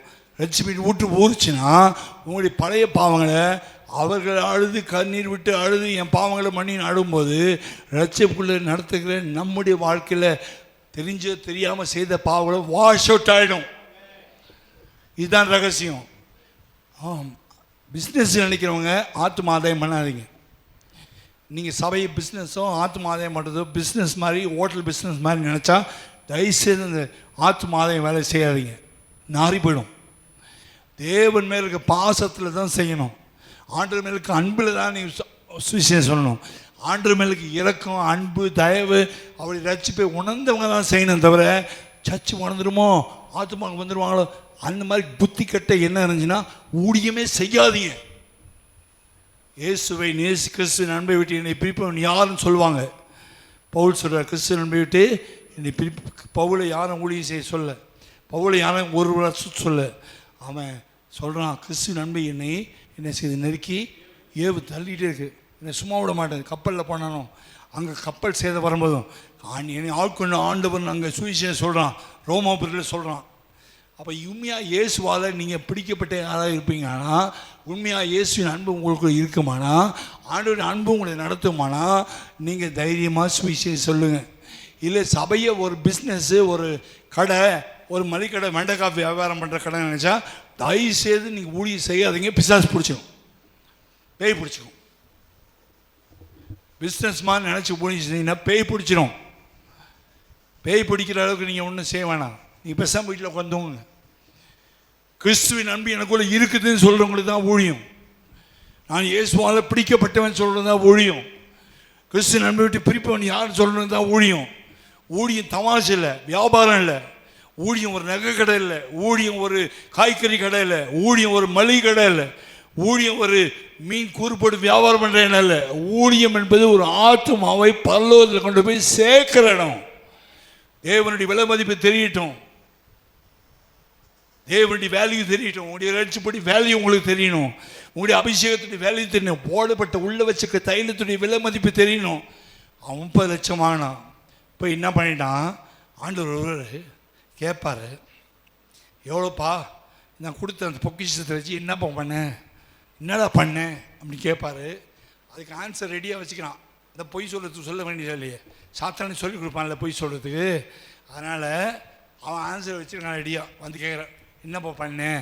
ஆண்டவரே இது ரொம்ப கடினமானவர். இயேசு இயேசு யார்? இயேசு நல்லவர் நம்ம பாடுறோம். ஆனால் ஊழியம் கொடுத்தா ரொம்ப கடினமானவர். அதே வாயில் எந்த வாயில் நல்லவர்னு சொல்கிறோமோ அதே வாயில் கடினமானவர். ஆமீன். கொஞ்சம் கடினமாக பிரசங்கம் பண்ண பாஸ்டர் ரொம்ப மோசமானவர் வந்துடுது இல்லை, ஐயா ஐயா மாதிரி வருமா, ஐயாவுக்கு பேதி ஆகிடும். தேவனுடைய பிள்ளைகள் ஜாக்கிரதையாக பேசணும், உனக்கு ஞானத்தை யூஸ் பண்ணணும். எவ்வளோ நல்ல காரியங்களுக்கு கூட இருந்து உதவி செய்து வழி நடத்தணும் மேய் பண்ண நினச்சி நன்றியாக இருங்க. நன்றி கேட்டு நாசமாக போயிடாதீங்க. ஆபத்திலும் கஷ்டத்திலும் நஷ்டத்திலும் வேதனையிலும் துன்பத்திலும் உங்களுக்கு வீடுகளுக்கு வந்து பிரயாசப்பட்டு ஜெபம் பண்ணி உங்களை ஆசீர்வதிச்சு உங்களை வழிநடத்தி கொண்டு மெய்ப்பன கண்ட மாதிரி பேசிடக்கூடாது. யோசிக்கணும், 10 தடவை யோசிக்கணும். 10 தடவை பெரிய சபைகளில் பாஸ்டர் வெளியே எந்த வீட்டுக்கு போக மாட்டார், அசிஸ்டன்ட் பாஸ்டர் தான் வீட்டுக்கு அனுப்புவார். நான் அப்படி இல்லை, சைக்கிள் மெச்சிட்டு வந்திருக்கேன் வீடுகளுக்கு. திருநி மாதிரி சைக்கிள் மெச்சிட்டு போயிருக்கேன், பேய் ஓட்டிருக்கேன், சைக்கிள் மெச்சிருக்கேன், பாம்பு மெச்சிட்டு வந்திருக்கேன், சைக்கிளில் தெரிஞ்சிருவேன். அப்போ 2 வீலர் கிடையாது. அப்புறம் யாரோ 2 வீலர் கொடுத்தாங்க. அப்புறம் உடஞ்சி போன 2 வீலர் ஒன்று சாம்சுந்தர் கொடுத்தாரு. நானாக சொந்தமாக ஒரு 2 வீலர் எப்போ வாங்கினேன்னா 2012 தான். ஒரு 2 வீலர் தொலைஞ்சி போச்சுன்னு வாங்கினேன். சும்மா அந்த ஊழியமில்லை, ரத்தம் ஊற்றிருக்குது, ஊழியத்தில் வேர்வை சிந்திருக்குது, அவமானங்கள் பெற்றிருக்கோம், நிந்தைகள் வந்திருக்குது, வேதனைகள், இதெல்லாம் அஸ்திபாரத்துக்குள்ளே இருக்குது. கட்டடத்தை விட்டுருங்க, எங்களுடைய ரத்தமும் வேர்வையும் சிந்தப்பட்டிருக்குது, அவமானங்கள் வந்திருக்குது, அலைச்சல் வந்திருக்குது, ஊழியங்கள் நடந்திருக்குது. ஒரு நாள் நான் படுத்து தூங்கினது கிடையாது, எத்தனை இரவு தூங்காது இருக்கேன். எவ்வளோ பொய்யான வார்த்தைகள், நிந்தையான வார்த்தைகள் எல்லாம் தாண்டி இதெல்லாம் பரலோகத்தில் போய் ஒரு நாள் எனக்கு பேசும். நீங்கள் பேச வேண்டாம், கர்த்தர் பேசுவார். அல்லேலூயா. ஒன்றும் மறைஞ்சிருக்காது. ஆமென். நீங்கள் கர்த்தருக்காக எடுக்கிற ஒரு பிரயாசமும் வீணாக போகாது. அவன் என்ன பண்ணான்னா 30 லட்சத்தை கொண்டு போய் போச்சு வச்சுட்டு ஆண்டவர் ரொம்ப சொல்கிறான், ஆண்டவரே உங்களை பற்றி எனக்கு தெரியும், உங்களை பற்றி ஆண்டவருக்கே பயோடேட்டா போடுறார், ரெஸ்யூமே போடுறார். ஆண்டவர் நீ யார், இது நீ கொடுமையானவர், நீ கடினமானவர், நீ மோசமானவர். வாங்கும்போது ஏசு நல்லவர், ஏசு கொடு 30 லட்சம். அப்புறம் அவர் கடன் கேட்க வரும்போது அவர் மோசமானவர், அவர் கொடுமையானவர், அவர் நல்லவர் இல்லை. வாயில் நாக்கில் நரம்பில்ல எலும்பில்லை, அது அப்படி தான் பேசும். ஆமாவா? ஆமாவா இல்லையா? எலும்பில்லாத கண்டுதையும் பேசும். அதே வாயில் போட்டுரும், அதே வாயில் தூட்டுரும், அதே வாயில் போட்டுரும், அதே வாயில் நாற்று அடிக்க வச்சிடும். அவ்வளோ பைத்தியக்காரன்னு சொன்னாங்க. ஏசு பிசாசு போச்சுன்னு சொன்னாங்க. ஆண்டவரே எங்கள் வீட்டில் பொண்ணு சேர்த்து போச்சு, எழுப்பு ஆண்டவர். அந்த எவ்வளோ வீட்டில் போய் பாவம் கஷ்டப்பட்டு எழுப்பிட்டு வர்றாரு. அதே ஜனங்க லாஸ்ட் எழுப்பினதை பார்த்தாங்க. அதே ஜனங்க என் பிசாசு பிடிச்சவன்னு சொல்கிறாங்க. அது மனுஷன், அவ்வளோதான் பேசுவான். அது மனுஷன், அவனுக்குள்ள தேவ ஆவி இல்லை. அவங்கள பிசாசனா பிடிக்கப்பட்டவங்க அப்படி தான் பேசுவாங்க. பாருங்க, சொல்கிறா பாருங்க. அப்போ பாருங்க, விதைக்காத இடத்துல ஆண்டவர் விதைக்காம அறுக்கிறவர் என்ற தெளிவு இருக்குது அவனுக்கு. ஆண்டவர் இல்லாத இடத்துல இருக்கிறவர் வரவழைக்கிறவர், அதனால் விதைக்காத இடத்துல அறுக்கிறவர், அவரை பற்றி தெளிவாக அறிவு இருக்குது. அப்புறம் அவர் தானியத்தை தெளிக்காம நீர் தானியங்களை அறுவடை செய்ய சேர்க்கிறவர். உங்களுக்கு எல்லாம் பவர் இருக்குது. அதனால் என்ன செஞ்சிட்டேன், நீங்கள் விதைக்காமையாக இருப்பீங்க, நீங்கள் தெளிக்காமே சேர்ப்பீங்க. புரியுதுங்களா? நம்ம கஷ்டப்பட்டு சபையில் வசனங்களை தெளிச்சிருக்கிறோம், அப்புறம் வார்த்தைகளை விதைச்சிருக்கிறோம், ஞானசானத்துக்குள்ளே விதைச்சிருக்கிறோம், அபிஷேகத்தில் விதைச்சிருக்கிறோம், கிருபையில் விதைச்சிருக்கிறோம். 15 வருஷம் 16 வருஷம் விதைச்சி தெளித்து மூத்தின விசுவாசியாக வாழ்ந்த பிறகு அதில் ஒருத்தன் கலந்துக்கிறேன்னு சொல்லி வித்துக்காதத்தில் அறுக்கிறோன்ட்டு 4 பேரை வெட்டிட்டு இன்னொரு சபை கூப்பிட்டு போகிறான். இதெல்லாம் பைபிளில் கரெக்டாக இருக்குதா இல்லையா? இருக்குதா இல்லையா? இல்லையா? அவன் என்ன பண்ணான், அவன் சோம்பேறி, எந்த ஊழியும் செய்யலை. இப்படி போகிறது, இப்படி ஸ்டைலில் சுற்றுறது, ஒரு தீர்க்கதரிசனம் சொல்கிறது, 4 பேர் கைக்குள்ளே போட்டுக்கிறது, இன்னொரு சபையில் தள்ளி விட்டுறது. இந்த படுபாவி அங்கே சொல்லப்பட்டிருப்பாங்க. ஆண்டவர் சொல்கிற நீ கொடுமையானவர், விதைக்காட்டில் இருக்கிறது, தெளிக்காதத்தில் சேர்க்கிறதுன்னு தெரிஞ்சு நீ கணக்க வருவின்னு தெரிஞ்சு தான், அறிஞ்சு தான், தெரியாமல் கழுத்துக்கு தெரியாமல் செய்யலை. ஆண்டவர் யார், எப்படிப்பட்டவர், இதெல்லாம் கணக்கேப்பா தெரிஞ்சு தான் நான் பயந்து போய் தாளந்தை கொண்டு போய் எங்கே போச்சு வச்சேன், நிலத்தில் புதைச்சி வச்சேன். சரி, கோதுமை போச்சா விளையும், நெல்லை போச்சா விளையும். தாளந்தை கொண்டு போய் பிஸ்னஸ் செய்யறதுக்காக கர்த்தர் அவன் ஊழியத்தை விருத்தியாக்குவதற்காக ரட்சிப்பை கொடுத்து 30 லட்சம் ரூபாய் கொடுத்தா அவன் மாட்டுக்கு போச்சு வச்சிட்டான். அதுக்கு முன்னாடி 2 பேர் போய் வியாபாரம் பண்ணாங்க. 5 தாளந்து வாங்கினவன் 10 கொண்டு வந்தான், 2 தாளந்து வாங்கினவன் 4 கொண்டு வந்தான். என்ன சொன்ன, நல்லது உண்மையும் உத்தமம் உள்ள ஊழியக்காரனே, நான் கொடுத்த தைலத்தை கெட்டு போகாமல் வாசனை டபுளாக்கி நிறைய ஆத்துமாக்களையும் அபிஷேகத்தையும் வல்லமையும் கூட்டிகிட்டே வந்தீங்க. உங்கள் வாசனை என் நெஞ்சுக்கு ரொம்ப பிரியமாக இருக்குது. நல்லது உண்மையும் உத்தமம் உள்ள ஊழியக்காரனே, எஜமானி சந்தோஷங்கள் பிரவேசி. ஏன்னா பரலோகம் வாசனை இல்லவங்களுக்கு மட்டும்தான் பரலோகம். அல்லேலூயா. வாசனை கெடுத்தான் பாருங்க. அந்த காலத்தில் ஊழியத்தில் ஏதாவது டிஸ்டர்ப் பண்ணிட்டாங்க, ஊழியத்தை கெடுத்துட்டாங்க, ஊழியக்காரங்க கெடுத்துட்டாங்க. கவனிங்க, 24 hours பேசினாலும் வாய் வலிக்காது. வசனத்தை கவனிக்கிறதுக்கு பிசாசு எவ்வளோ பிரச்சனை பண்ணுவான். அந்த ஒரு தாளந்து வாங்கினவன் அதை பொதிச்சு வச்சான்ல, பேசாமல் வச்சான்ல, அவனை பார்த்து என்ன சொன்னான்,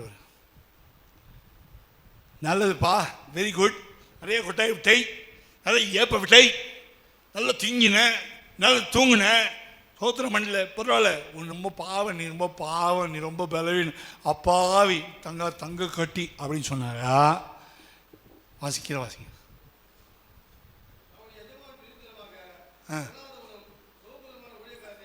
ஆண்டவர் கடினமானவன் அவன் சொன்னான். நல்லவர் சொல்ல வேண்டிய ஆண்டவரை மோசமானவர் கடினமான சொன்னான். ஆனால் ஆண்டவர் என்ன செஞ்சான்னா, அப்படியா நான் கடினம் பண்ணவனா, வாடா டேய், அந்த பொல்லாதவனை பிடிச்சி கையும் காலமாக கட்டி எங்கே போட சொன்னார்? புறமான இருள்னு சொன்னால் நரகம். தேவன் கொடுத்ததான ரட்சிப்பை யூஸ் பண்ணாமல் வச்சுட்டா, வெளியேற பெற்ற வாசனையான ரட்சிப்பை வாசனை வீசாமல், அது யாராவது ஆத்மாதயம் பண்ணுவாங்க, யாராவது சர்ச்சில் போய் ஜெபம் பண்ண, நான் போக மாட்டேன். தூங்கு, நல்லா சாப்பிடு, நல்லா இரு. எஜமான் வரும்போது உன்னை கையும் காலமாக கட்டி எங்கே போட்டுருவார்? சாபம் விடுறாரு. என்ன சொல்லுது பைபிள்? என்ன சொல்லுது? கையும் காலமாக கட்டி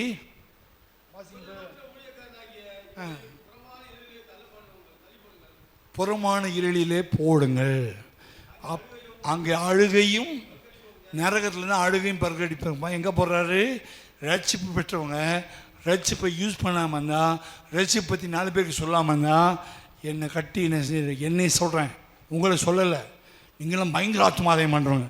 என்னையும் சொல்கிறேன், நான் ஒன்றுமே கத்திரிக்காக செய்ய மாட்டேன், என் கையை காலமாக கட்டி தூக்கி பாதாளத்தில் போட போகிறாரு. ஆகினால கத்திரிக்கணும் பயந்து இன்றைக்கி யாருக்காவது சுவிசேஷம் எங்கேயோ திருநெல்வேலி பாம்பேயில் இருக்கவங்களுக்கோ சுவிசேஷம் டெய்லின்னு அறிவிச்சிட்டே இருக்கேன். அது அறிவிக்கணும், அறிவிக்காமல் இருக்கக்கூடாது. ஏசு உள்ளே இருந்தால் சும்மா இருக்கக்கூடாது. ஆமேன், ஆமேன்.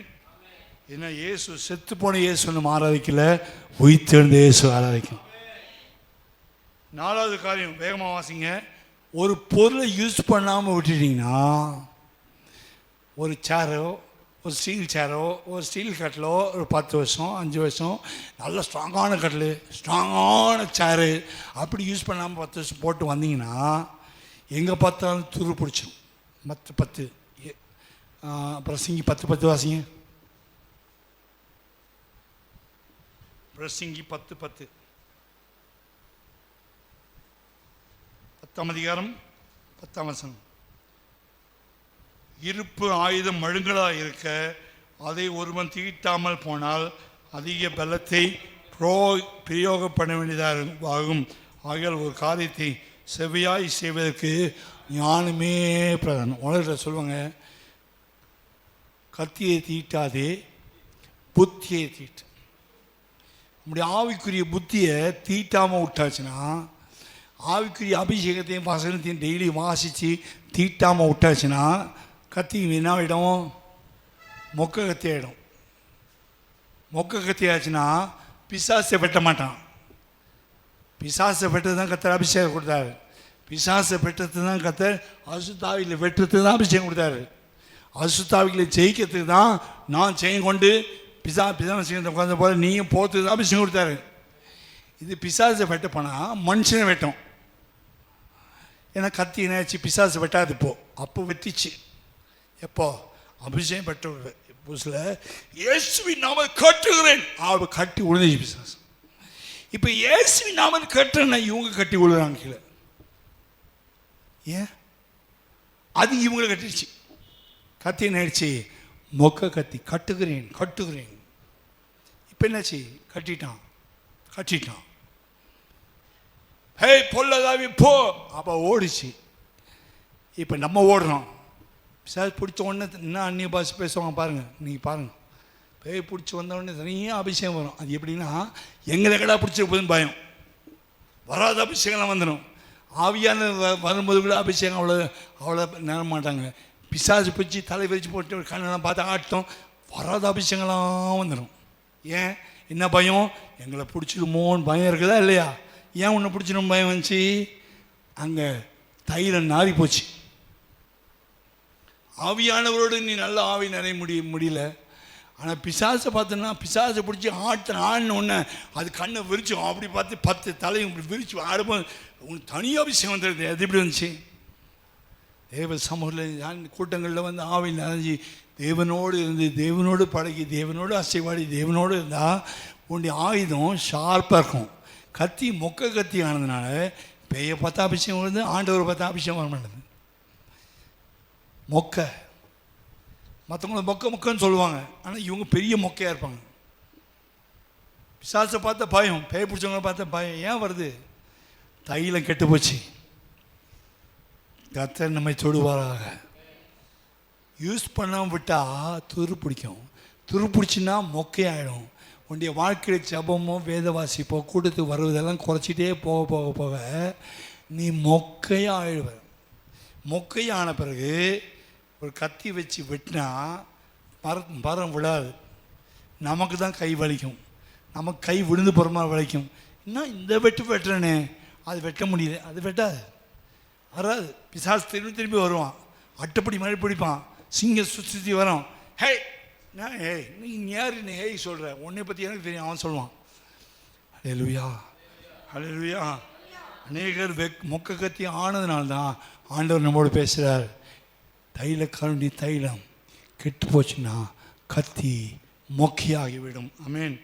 ஏசாயா 2 ராஜாக்கள் 6ஆம் அதிகாரம் 4-7. சீக்கிரம் வாசிக்கணும், முடிக்கணும். 4 பாயிண்ட்டாக முடிக்கிறேன். அப்புறம் பேசினதே பேசினான்னு சொல்லக்கூடாதுல்ல. வாசிங்க. வாசிங்க. 2 ராஜாக்கள் 6, 4-7.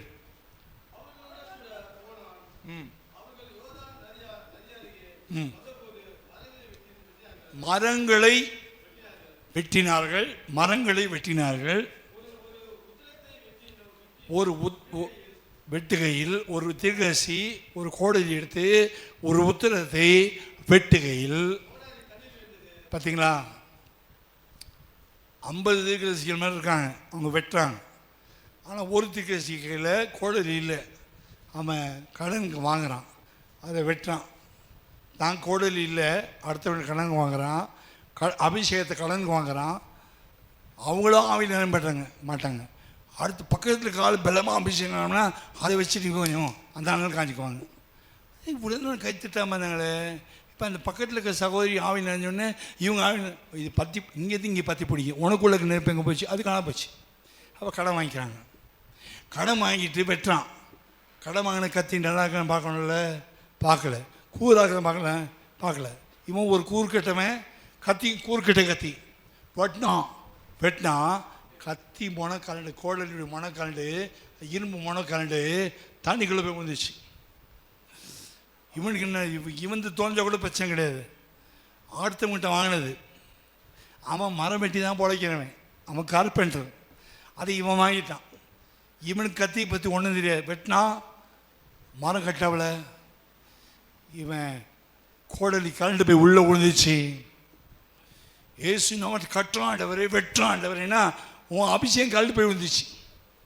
கத்தி கத்தி ஷார்ப்பாக இல்லை, கத்தியில் கூர்மை இல்லை, ஜெபத்தில் கூர்மை இல்லை, வசனத்தில் கூர்மை இல்லை, அன்பில் கூர்மை இல்லை, பரிசுத்தத்தில் கூர்மை இல்லை, கிருபையில் கூர்மை இல்லை. கூர்மை இல்லைன்னா என்னதான் வெட்டினானோ உனக்கு தான் ரிட்டர்ன் வருமே தவிர பிசாசு போகாது. ரொம்ப கஷ்டப்பட்டு வெட்டினா கோடலி கரண்டு உள்ள வந்துச்சு. துருப்பிடிச்சிச்சுன்னா பிசாசு சொன்னாலும், வெட்டுகிறேன் ஆண்டவரே காட்டுகிறேன்னு சொன்னாலும் ஒன்று காட்டிவிடுவான். அது உழுந்துச்சு, உள்ள அபிஷேகம் உள்ள உழுந்துச்சு, தையில உள்ள உழுந்துச்சு, நாரி போயிடுச்சு. கேட்குறான், ஆண்டவரே என்ன செய்யணும்? எலிசா வரான், ஒரு கொம்பை வெட்டி அதுக்குள்ளே போடுறான். அப்புறம் மேந்துச்சு. மிதக்கிறவங்களாம் உண்மையாக கத்திரனை திரும்பமாக கோலை போட்டு மிதக்க வைப்பார் அப்படின்னு சொல்கிறவங்க, இல்லை வச்சிட்டாருன்னு சொல்கிறவங்க, உங்கள் உள்ளத்துக்குள்ளேயே கையை வைத்து அள்ளியில் சொட்டு போட்டுருங்க கீழே. உங்களுக்கு தெரியும், நீ மிதக்கிறியா, தண்ணிக்குள்ளே போயிட்டான்னு உனக்கு தெரியும். உன்னுடைய தையல் நல்லா இருக்குதா, கெட்டு போச்சா, உள்ளே போயிடுச்சா, இல்லை அது புறமான இருளுக்கு போதா, இல்லை தண்ணிக்குள்ளே போயிடுச்சான்னு உனக்கு தெரியும். உன்னோட கத்தர், நம்மோடு கத்தர் பேசுகிறார், என்னோடு பேசுகிறார், உன்னோடு பேசுகிறார். அல்லேலூயா. ரிஸ்க் எடுத்தா ரஸ்க் ஆகிடும். முதல்ல வீட்டில் உட்காந்து சுத்திகரி பண்ணி ஆண்டோடைய வளமை மேலே கொண்டு கத்தியை வச்சு கொஞ்சம் தேய்ச்சி கொஞ்சம் நேரம் ஜெபம் பண்ணாதான். இன்னும் உங்கள் பாஸ்டர் மாத்திரம் லேட்டாக முடிக்காத கூட்டத்தை. உங்கள் சபைக்கு வரலாம் கூறுக்கிட்ட கத்திரா, எங்கள் சபைக்கு வரவங்கள கூர்மை ஆக்கி தான் நாங்கள் அனுப்புவோம். உன் இஷ்டப்படி உன் சர்ச்சை நடத்தி 1 மணி நேரத்தில் முடி, அடுத்த மணி நீ குறை சொல்லாது. எந்த சபையாக இருந்தாலும் சரி, உன் சபை 1 மணி நேரம் நடக்கிறதுக்கு உனக்கு கிருபை இருக்குதான் நடத்திக்கோ. அடுத்து உங்கள் சபை இவ்வளோ நேரம் நடக்குதுன்ட்டு ஊழியக்காரனே மற்ற சபை விசுவாசியை அடுத்த விசுவாசியை குறை சொல்லாத. எங்களுடைய சபையில் கூர்மையான ஆயுதங்களை கர்த்தர் மாற்ற விரும்புகிறார். எங்களுடைய சபையில் கூர்மையுள்ள ஆயுதமாக மாற்றி பிசாசின் வல்லமை ஜெயிக்கிறது கர்த்தர் கிருபை கொடுக்குறார். உங்களுடைய சபைகளில் மாதத்துக்கு ஒரு அடக்காரனை பண்ணுறேன். எங்களுடைய சபையில் 6-7 வருஷத்துக்கு தான் ஒரு அடக்காரனை பண்ணுறோம். ஏன்னா 6வது நிலையில் உட்காந்து மரணத்தின் வல்லமையை மேலே ஜெயம் எடுக்கிறதுக்கு தான் நாங்கள் கூறாக்கிற ஆயுதங்களை. நீ மற்ற சபை குறை சொல்லாத.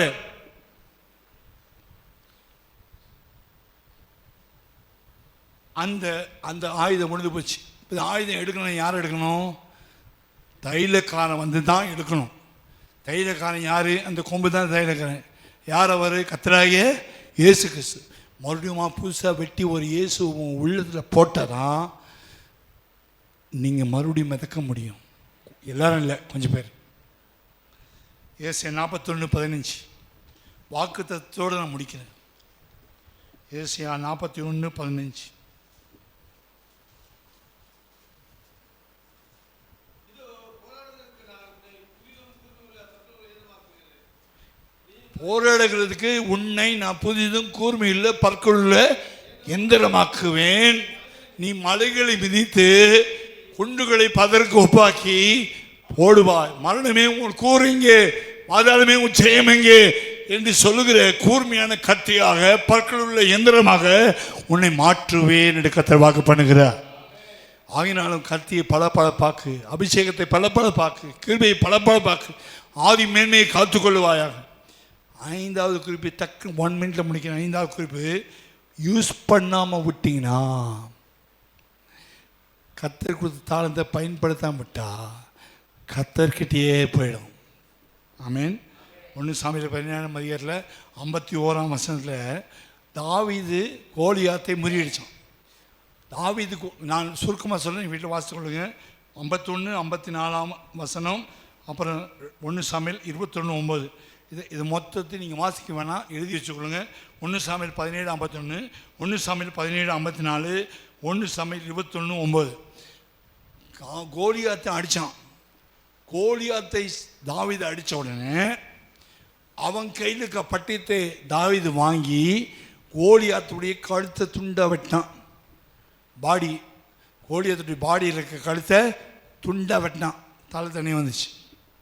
இப்போ கோலியாத்துடைய பாடி எங்கே கிடக்குது? யுத்த களத்தில் கிடக்குது. கோலியாத்துடைய தலையை எங்கே கொண்டு போயிட்டாங்க? எருசலேமை கொண்டு போயிட்டாங்க. 17:54 கோலியாத்துடைய பட்டயம் ஈட்டி எங்கே போச்சுன்னு சொன்னால் தாவீதின் வீட்டுக்கு போயிடுச்சுன்னு போட்டிருக்கு. 51 கோலியாத்துடைய தலை எருசலேமுக்கு போயிடுச்சு. 54 கோலியாத்துடைய ஈட்டி வந்து எங்கே போயிடுச்சுன்னா தாவீது வீட்டுக்கு போயிடுச்சு. இப்போ தாவீதை வந்து கொல்றதுக்கு சவுல் காய்மகாரமாக சுற்றிட்டு இருக்கிறான். தாவீது எத்தனையோ வருஷங்கள் போய் யுத்தத்தில் போயிட்டு இருக்கிறான். பசி, பட்டினி, துன்பம், நல்லது செய்தவனுக்கு நல்லது நடக்காது. கோலியாத்தை நீ கொல்லாவிட்டால் சவுல் அன்னைக்கு காலி இருப்பான். எல்லாம் மறந்துடுவாங்க மக்கள். அந்த கோலியாத்தை தாவீது அன்னைக்கு சாகாவிட்டா சவுல் செத்துருப்பான். அது உண்மை. இஸ்ரவேல் அத்தனை பேரும் அடிமையாக இருப்பாங்க பெலிஸ்தருக்கு. அன்றைக்கி சின்ன கோலியாத் செஞ்சதை மக்கள் மறந்துட்டாங்க, சவுலும் மறந்துட்டான். அவனுக்கு தீமை செய்யணும், நன்மை செய்தவனுக்கு பதிலாக தீமை செய்வதற்காக சுற்றுறான்.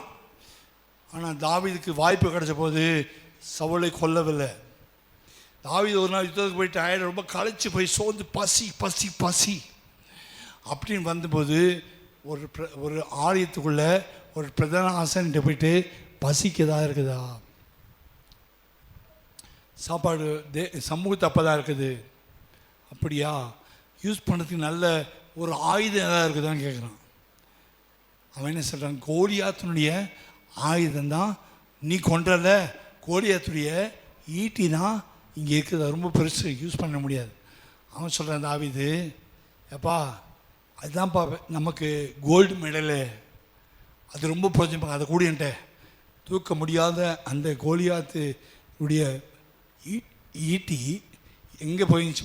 முதல்ல எங்கே இருந்துச்சு? எங்கே போயிருந்துச்சு? தாவீது வீட்டுக்கு போயிடுச்சு.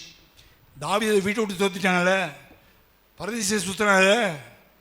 இப்போ தாவீது வீட்டில் தங்கி இருக்கிற ஈட்டியை ஆண்டவர் எங்கே வச்சுருக்காருன்னா ஆலயத்தில் வச்சுருக்காரு. தாவீது வீட்டில் இருக்க ஆயுதம் எங்கே போயிடணும்? ஒன்று சவுல் கீழே போயிருக்கணும், இல்லை யாராவது பணக்காரன் வீட்டுக்கு போயிருக்கணும். அது எங்கே போயிடுச்சு? எப்படி ஆலயத்துக்கு போச்சு? யார் கொண்டு போனா? ஜெயத்தை கொடுத்தவர் யார்? இந்த நாமம் தேவனுடைய நாமம். தேவனுடைய நாமத்தினால்தான் கொன்னான். ஈட்டி எங்கே போச்சு? தாவீதுக்கு கிஃப்டாக கோல்டு மெடலாக கர்த்தர் கொண்டு போய் தாவீது வீட்டு வச்சுட்டார். தாவீது தோத்திட்ட பிறகு கர்த்தர் என்ன பண்ணனா, இனிமேல் இந்த ஈட்டி யார்கிட்ட போகக்கூடாது, சவுல் கீழே போயிடக்கூடாது. இது யாருக்கு உரியதோ அவனுக்கு போய் சேரணும். அதுக்கு ஞானமாக யாருக்கு பிரதிபலன் கிடைக்கிறதோ ஜெயம் எடுத்து அவன் கையில் அது போகணும் அப்படின்னு கர்த்தர் என்ன பண்ணனா, ஆவியானவர் தம்முடைய தூதரை அனுப்பி ஆலயத்தில் கொண்டு போய் வச்சிட்டார்.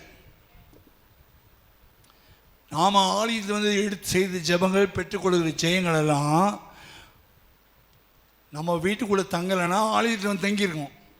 நீங்கள் போட்ட சோத்திரங்கள் ஜெபங்கள்லாம் உங்கள் வீட்டுக்குள்ளே இல்லாவிட்டால் இங்கே இருக்கும். வீட்டுக்குள்ளே காணா போயிடுச்சு, சோத்திரம் ஜெபம்லாம் காணா போயிடுச்சுன்னா ஆண்டு என்ன பண்ணியிருப்பாரு, ஏற்கனவே பல வருஷமாக போட்ட கண்ணீர் சிந்து ரத்தம் எடுத்த உபவாசங்களெல்லாம் இங்கே வச்சுருப்பார். அதனால் வீட்டில் ஜெபிக்க முடியாதவங்க உங்களுடைய ஈட்டி காணாமல் போயிருக்குமானா அதை ஆலயத்தில் வந்தீங்கன்னா ஆண்டவர் இதை பத்திரமா நான் வச்சுருக்கேன், சத்துரு கொண்டு போகாதபடி வச்சுக்கிட்டு நம்ம கையில் கொடுப்பாரு. அதுக்கு தான் கோயிலுக்கு வரோம். இன்னத்துக்கு சர்ச்சுக்கு வரணும், இன்னத்துக்கு ஜெபத்துக்கு வரணும். உனக்கு சபையில் கத்தர் எத்தனையோ ஜெயங்களை கொடுத்தாரு, அது நீ காணா போட்ட. சத்துரு காணப்பட்டான். ஆனால் சத்துரு கொண்டு போகாதபடிக்கு நீ பெற்ற ஜெயத்தை, நீ பெற்ற ஆயுதத்தை, உனக்கு கிடைச்ச ஜெயத்தை, உன்னுடைய வெற்றியை கொண்டு இங்கே வச்சுருக்காரு. எங்கே வச்சுருக்காரு? ஆமாம், நீ வீட்டையே ஜெபம் பண்ணிக்கிறேன், சும்மா பண்ணிக்கோ. ஆனால் வெற்றி இங்கே இருக்குது. கிறிஸ்துவுக்குள் வாழும் எனக்கு எப்போதும் வெற்றி எங்கள் சபைக்குள்ளே ஆலயத்துக்குள்ளே நீ இப்போ எடுத்த வெற்றிலாம் ஆழத்தில் சிந்தனை கண்ணீர், ஆலயத்தில் போட்டு உபாசம், ஆலயத்தில் உருண்டு பிறண்டு அழுகைலாம் அங்கே கத்தர் அந்த ஈட்டி பத்திரமா சேர்த்து வச்சு கோலியத்தை எப்படி முறியடிச்சா என்பதை அடையாளமாக ஆலயத்தில் கற்று சேர்த்து வச்சுருக்காரு. எனக்காக இருந்தாலும் உங்களுக்காக ஆலயத்துடைய வேலை என்னென்னா கத்தர் நமக்குரிய ஜெயத்தை வச்சுருக்க இடம். அதனால தான் கோயிலுக்கு வாங்க நாங்கள் சொல்கிறத தவிர உங்கள் மண்டை உடைக்கிறதுக்கோ, உங்களை அசிங்கப்படுத்துறதுக்கோ, உங்கள் கழுத்தை வெட்டுறதுக்கோ, உங்கள் மேலே அதிகாரம் செலுத்துறதுக்கோ நீ வந்து தான் ஆகணுன்ட்டு உங்களை ஜெயிலில் போகிறதுக்கு நாங்கள் வர சொல்லலை. உன் ஜெயம் இங்கே இருக்குது. உனக்கு ஜெயம், உன் ஜெயம் காத்திருக்குது. கத்தருடைய ஆலயத்தில் கத்தர் உலாவும் போது காணாமல் போன உன் ஆயுதம், காணாமல் போன உன் ஜெயம். தாவீதுக்கு காணாமல் போன அந்த ஈட்டி எங்கே போயிடுச்சுன்னா தெய்வ பிரசன்னத்துக்கு போயிடுச்சு. உங்கள் வீட்டில் ஜெயம் இழந்து போயிருந்தா, உங்கள் குடும்பத்தில் ஜெயத்தை நீ இழந்து போயிருந்தா, உங்கள் குடும்பத்தில் உங்கள் ஈட்டி இழந்து போயிருந்தா, குடும்பத்தினுடைய அபிஷேகத்தை இழந்து போனா அதுக்கு தேவனுடைய சமூகத்தில் காத்திருக்கும், தேவனுடைய ஆலயத்தில் காத்திருக்கும். தாவீது போய் அந்த ஆலயத்தில் போய் கேட்குறான், சாப்பாடு கொடுன்னா ஈட்டியை கத்தர் கொடுத்தாரு. அதுக்கப்புறம் வர்றது, சபைக்கு வர்றது கூட்டத்துக்கு வர்றது அது உன் இஷ்டம். ஈட்டி காணா போனால் எனக்கு என்ன அப்படின்னா விட்டுரு. ஈட்டி வேணும்னா கூட்டங்களுக்கு வா. நீ காணாமல் போன அபிஷேகம் வேணா வா. நீ காணாமல் போன உன்னுடைய ஈட்டி நான் திரும்பி கிடைக்கணும் சாத்தானே ஹேய் அப்படின்னா பிசாசு ஓடணும்னா வா. இதை வீட்டில் உட்காந்து வா, கட்டுன்னு கட்டிட்டு நல்லா கயிறு போட்டு கட்டு. இயேசு சீக்கிரமாக வருகிறா. 5 காரியங்கள் கெடுக்கும், 5த்தையும் ஜெயிக்கணும். யூஸ் பண்ணாமல் கூடாது, தப்பாக யூஸ் பண்ணக்கூடாது, காணா போட்டக்கூடாது. கத்தர் கணக்கேப்பார். எல்லா கண்களும் உள்ளமா அன்பின் பரலோகபிதாவின் அருமையான வேலைக்காக ஸ்தோத்திரம், பேசின வார்த்தைகளுக்காக ஸ்தோத்திரம். தேவன் கொடுத்ததான அபிஷேகத்தையோ ரட்சிப்பையோ வாசனையோ தைலத்தையோ கெட்டு போகிறதுக்கு நாங்கள் விடக்கூடாதப்பா. அதை திரும்பி பெற்றுக்கொள்வதற்கு எல்லா கண்ணீரோடு விண்ணப்பத்தோடு வேண்டுதலோடு அதை பெற்றுக்கொள்ள உதவி செய்யும். கண்ணீரோடு மனசாப்பட்டு அழுது கூப்பாடு போட்டு ஆதிராக்கிருந்த அதே வல்லமை கிருபை திரும்பமாய் ஊற்றப்படுவதாக இறங்கும் ஆண்டவரே. ஒரு விசை இறங்கும் ஆண்டவரே. வாசனை உண்டாகட்டும் ஆண்டவரே, வாசனை உண்டாகட்டும் ஆண்டவரே. கிருபையின் வாசனை, ரட்சிப்பின் வாசனை, அபிஷேகத்தின் வாசனை உப்பாக, வெளிச்சமாக, விளக்காக, தூணாக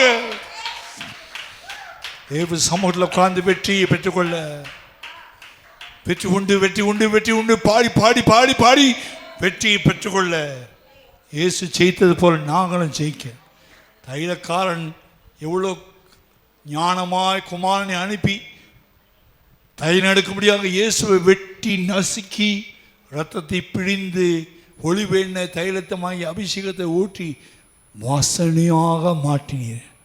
நாங்கள் நன்றி கெட்டவர்களாக மாறாதபடிக்கு எச்சரிக்கையாக இருக்க, ஜாக்கிரதையாக இருக்க, இயேசு வெளிப்படும் போது அதை நாங்கள் பெற்றுக்கொள்ள உதவி செய்ய முடியாது ஜெபிக்கிறோம். இயேசுவின் நாமத்தில் வேண்டிக் கொள்கிறோம் பிதாவே.